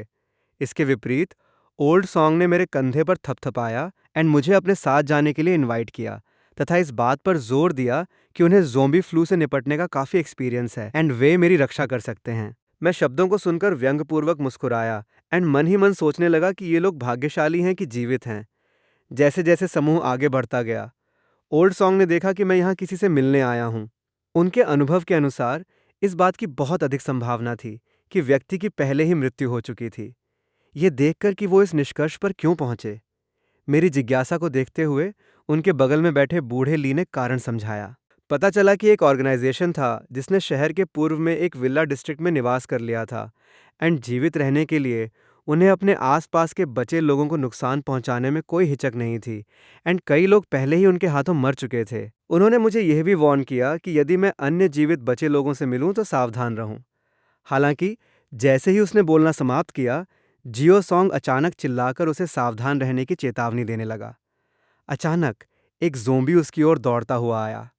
सौभाग्यवश उसकी 2.5 साल तक सर्जरी हुई थी एंड उसने ज़ोंबी का जीवन समाप्त करने के लिए अपनी बंदूक की 2 गोलियों का इस्तेमाल किया। हालांकि गोली की आवाज़ ने उसके आसपास के ज़ोंबी का भी ध्यान आकर्षित किया। जब ली ने यह देखा तो उसने तुरंत चारों ओर देखा एंड कुछ ही दूरी पर एक बस देखकर वो समूह को सुरक्षा के लिए उस तक ले गया एंड इस शांत and calm and compose leadership के लिए मुझे उन्हें एक आदर्श 5 सितारा रेटिंग देनी चाहिए। इस बीच बेस के अंदर लू यिमिंग ने आश्चर्यजनक रूप से स्वेच्छा से वॉलंटियर फॉर मॉनिटरिंग करने की पेशकश की। इससे पूरा समूह थोड़ा हैरान हो गया एंड उसने उससे पूछा कि वो उस रात अचानक इतना एक्टिव क्यों हो गया। कुछ ही देर बाद बूढ़े आदमी का दरवाज़ा थोड़ा खुला एंड वो खिड़की के करीब गया तथा अपने तकिए पर रखे हथियारों के वेपन्स स्टैश की चाबी निकालने लगा। इस सूक्ष्म हरकत से बूढ़ा आदमी भी अचानक अपनी स्तब्धता से बाहर आ गया एंड उसने इंट्रूडर पर चिल्लाते हुए उससे पूछा कि वो वहाँ क्यों है, लेकिन घुसपैठिए की जगह उसका सामना मुट्ठी से किया गया। वो जो चाहता था उसे पाने के बाद लू यिमिंग तुरंत कमरे से बाहर चला गया। इस हंगामे ने जल्द ही अन्य लोगों का ध्यान आकर्षित कर लिया। जब उन्हें पता चला कि लू यिमिंग ने आर्मरी की चाबी चुरा ली है तो उन्होंने तुरंत उसका पीछा किया, लेकिन पाया कि उसने शेल्विंग यूनिट्स का उपयोग करके गलियारे को पहले ही ब्लॉक्ड कर दिया था। इसके विपरीत लू यिमिंग न केवल अस्पताल तक पहुंच गया बल्कि उसके दिमाग में एक साहसिक विचार भी था। जब मैंग, शान शान एंड अन्य लोगों ने बाधाओं को पार किया एंड उसका पीछा किया तो उन्होंने पाया कि ज़ोंबी जैसा चेन चोंग अस्पताल के दरवाजे पर खड़ा था। इससे झांग ची को संदेह हुआ, क्योंकि उसने कभी नहीं सोचा था कि उसका रूममेट उन्हें इस तरह से मारने की कोशिश करेगा। लेकिन ओल्ड मैन बर्मिंघम समझ गया कि इस समय सबसे महत्वपूर्ण बात यह है कि पहले चेन डोंग को मेडिकल रूम में वापस धकेल दिया जाए, अन्यथा हर कोई खतरे में पड़ जाएगा। सौभाग्य से समूह को इस क्षेत्र में पहले से ट्रेनिंग प्राप्त था एंड झांगची ने पहले चेन डोंग की गर्दन पर ताला लगाया। उसके बाद अन्य लोगों ने उसकी बाहों को रोक दिया। ओल्ड मैन बर्मिंघम के एक जोरदार धक्का से चेन डोंग को सफलतापूर्वक मेडिकल रूम में वापस भेज दिया गया। हालांकि सभी को आश्चर्य हुआ कि चेन डोंग को वश में करना अन्य जॉम्बीज की तुलना में कहीं अधिक आसान लग रहा था। उसने बंदूक निकाली एंड कहा, बूढ़े आदमी, तुम किसे छोटा कमीना कहते हो? यहाँ से निकल जाओ एंड पीछे वाले कमरे में जाओ। जब झांगची ने उससे पूछा कि उसने जियो योंग को धोखा क्यों दिया, तो लू यिमिंग ने जवाब दिया कि एक बड़ा कर्ज एक बड़ी हेट्रेड की तरह है, एंड अगर उसने ऐसा नहीं किया तो क्या वो हमेशा के लिए दूसरे व्यक्ति का गुलाम नहीं रहेगा। भेड़ के कपड़ों में भेड़िए के इस व्यवहार से अन्य लोगों में भी घृणा की तीव्र भावना उत्पन्न हो गई। उन्हें इस बात का बिल्कुल भी अंदाजा नहीं था कि यह सब मेडिकल रूम में चेन चोंग देख रहा था। दूसरी ओर, जब भीड़ ने स्वयं को जॉम्बी से मुक्त कर लिया, तो मुझे ओल्ड ली से यह भी पता चला कि जिस पड़ोस में मैं जा रहा था वो केवल एक ब्लॉक दूर था। मुझे बिना किसी हेजिटेशन के जाते देख दोनों व्यक्तियों को केवल दुख ही हुआ, क्योंकि इस बात की पूरी संभावना थी कि मैं कभी वापस नहीं लौट पाऊंगा। जहां तक इस समय झांग शेंगझे के परिवार का सवाल है, चूंकि वे इतने लंबे समय से झांग शेंगझे से खबर का इंतजार कर रहे थे, वांग पेंग अब खुद को रोक नहीं सका एंड माफी मांगने के लिए ली मेई के परिवार के पास आने की धमकी दी। यहाँ तक कि पोनीटेल वाला वो आदमी भी, जिसने पहले उन्हें रोकने की कोशिश की थी, सहमत हो गया, लेकिन केवल इस शर्त पर कि महिला की मृत्यु नहीं होगी। बाहर का शोर सुनकर कमरे में मौजूद ली मेई डर से घबरा गई एंड कांप उठी। लेकिन अचानक पोनीटेल वाले आदमी को खिड़की के बाहर कुछ असामान्य चीज का पता चला, क्योंकि जो लाशें अभी नीचे खड़ी थीं, वे सभी एक पल में लेट गईं। ये सोचकर कि आधिकारिक ऑफिशियल रेस्क्यू टीम आ गया है, उसने दरवाज़ा खोला एंड सीढ़ियों की ओर देखा। अगले ही पल एक ठंडी रोशनी उस पर पड़ी एंड उसे कभी पता नहीं चला कि उस पर किसने हमला किया है। जहां तक यांग ताओ एंड अन्य लोगों का सवाल है, वे पहले ही ली मेई के सामने खड़े हो चुके थे। परेशानी पैदा करने से रोकने के लिए वांग पेंग ने उसका कॉलर पकड़ लिया एंड उसे कचरे की तरह कमरे से बाहर फेंक दिया। जैसे ही दरवाज़ा बंद हुआ, छोटे लड़के को पता नहीं चला कि अंदर क्या होने वाला है, लेकिन तभी उसके पीछे से एक धीमी आवाज़ आई। हेडलेस बॉडी को देखकर जियाझोंग डर के मारे स्तब्ध रह गया, लेकिन तभी उसे दरवाजे के बाहर फिर से एक आवाज़ सुनाई दी, ये झांग शेंगजे का घर है ना? जब एक अजनबी दरवाजे पर आया, तो झे को लगा कि उसका शरीर कांप रहा है एंड उसने बुदबुदाया, ये पता चलने पर कि ली मेई अभी भी हार मानने को तैयार नहीं है। यांग ताओ ने उसे अपने खुले हाथ से थप्पड़ मारा, लेकिन वांग पेंग को इसकी ज्यादा परवाह नहीं थी। उसने बस दूसरे व्यक्ति का सिर पकड़ लिया एंड वायलेंस को अंजाम देने वाला था। लेकिन अचानक एक बहुत बड़े बल से दरवाजा खोल दिया गया एंड दरवाजे के सबसे नजदीक खड़े व्यक्ति की लगभग तुरंत ही गला घोंटकर हत्या कर दी गई। यांग ताओ को इस बारे में पता नहीं था एंड वो अभी भी उस व्यक्ति से पूछ रहा था कि क्या हो रहा है। हालांकि जैसे ही ये शब्द उसके मुंह से निकले, दूसरे व्यक्ति का संतुलन बिगड़ गया एंड वो जमीन पर गिर पड़ा। इससे पहले कि अन्य लोग सदमे से उबर पाते, उसके माथे पर एक बड़ा हाथ रख दिया गया। अगले ही पल यांग ताओ को फेंक दिया गया। इस अचानक एंड अनएक्सपेक्टेड सीन ने वांग पेंग को असमंजस में डाल दिया। उसे बोलने का मौका दिए बिना मैंने उसे जोरदार लात मारी। इसके तुरंत बाद मैंने अपना ध्यान माँ एंड बेटे की ओर लगाया। आप झांग शेंगजे के बेटे हैं, यहाँ आइए। ये सुनकर ली मेई ने अपने बेटे को अपने पास रखा एंड मुझसे पूछा कि मैं जियोजे को क्यों बुलाना चाहती हूँ। शायद ये महसूस करते हुए कि मेरा कोई एकेडमिक स्लैश मलिशियस इंटेंशन नहीं था, झे ने साहस जुटाया एंड अपनी माँ की बाहें छोड़ दी। मैंने उसे एक डैगर देते हुए कहा, आगे बढ़ो, उन जानवरों को मार डालो। ली मेई ने तुरंत कहा कि झे अभी भी सिर्फ एक बच्चा है एंड उसे ऐसा कुछ करने की अनुमति नहीं दी जानी चाहिए। लेकिन मैंने ये कहते हुए उसकी बात अनसुनी कर दी कि अब से वो बच्चा नहीं रहा एंड वो एकमात्र व्यक्ति होगा जो भविष्य में अपनी माँ की रक्षा कर सकेगा। जब झे ने पूछा कि क्या उसके पिता को पहले ही मार दिया गया है, तो मैंने हाँ में उत्तर दिया। तो अब अपना साहस जुटाओ एंड उन जानवरों को मार डालो जो तुम्हारे माता पिता को चोट पहुंचाते हैं। इस समय झे ने अंततः अपना मन बना लिया एंड वह चिल्लाया एंड आगे बढ़ गया। यांग ताओ एंड उसकी पत्नी ने शायद कभी नहीं सोचा होगा कि वे एक बच्चे के हाथों मर जाएंगे। जैसे ही खंजर खट खट के साथ जमीन पर गिरा, झे में परिवर्तन आ गया, लेकिन वो अभी भी अपने पिता की मृत्यु को स्वीकार नहीं कर सका। मैंने उत्तर दिया, तुम दोनों मेरे साथ आओ एंड मैं वादा करता हूँ कि झांग शेंगजे तुम्हें एंड तुम्हारी माँ को सुरक्षित रखेगा। इस बीच बेस के गलियारे में लू यिमन बूढ़े आदमी एंड उसके समूह को जल्दी से आगे बढ़ने का आदेश दे रहा था, अन्यथा वो इतना नरम नहीं होता। हथियारों की धमकी के कारण बूढ़े व्यक्ति के पास दूसरों से उसकी देखभाल करने एंड स्थिति से बाहर निकलने का रास्ता खोजने के लिए कहने के अलावा कोई विकल्प नहीं था। ये सुनकर लू यिमन हंसा एंड बोला, क्या आप अभी भी कोई रास्ता खोजना चाहते हैं? ऐसा लगता है कि मुझे आज ही एक डिसाइसिव स्टेप उठाना होगा, अन्यथा आपको पता नहीं चलेगा कि प्रभारी कौन है। तो आइए हम आपसे शुरुआत करें। बूढ़े आदमी। अचानक मेडिकल रूम में एक अजीब सी आवाज़ सुनाई दी एंड दरवाजे का हैंडल घूमने लगा। अगले ही पल मेडिकल रूम का दरवाज़ा खुल गया। कमरे में मौजूद कुछ लोग चाबी के छेद में चाबी देखकर चौंक गए। हालांकि जैसे ही उसने ट्रिगर खींचा, उसने पाया कि बंदूक गोली चलाने में असमर्थ थी। जब तक वो होश में आया, चेन डोंग पहले ही दौड़कर आ चुका था। एंड इस तरह विद्रोही लड़के ने अपना छोटा सा जीवन समाप्त कर लिया। किसी को भी ये उम्मीद नहीं थी कि उठने के बाद चेन डोंग ने किसी और पर हमला नहीं किया, बल्कि लू यमन का शव उठाया एंड मेडिकल रूम की ओर चल दिया। उसने बस उसे जोर से हिलाया एंड बिना किसी हेजिटेशन के चाबी जमीन पर फेंक दी।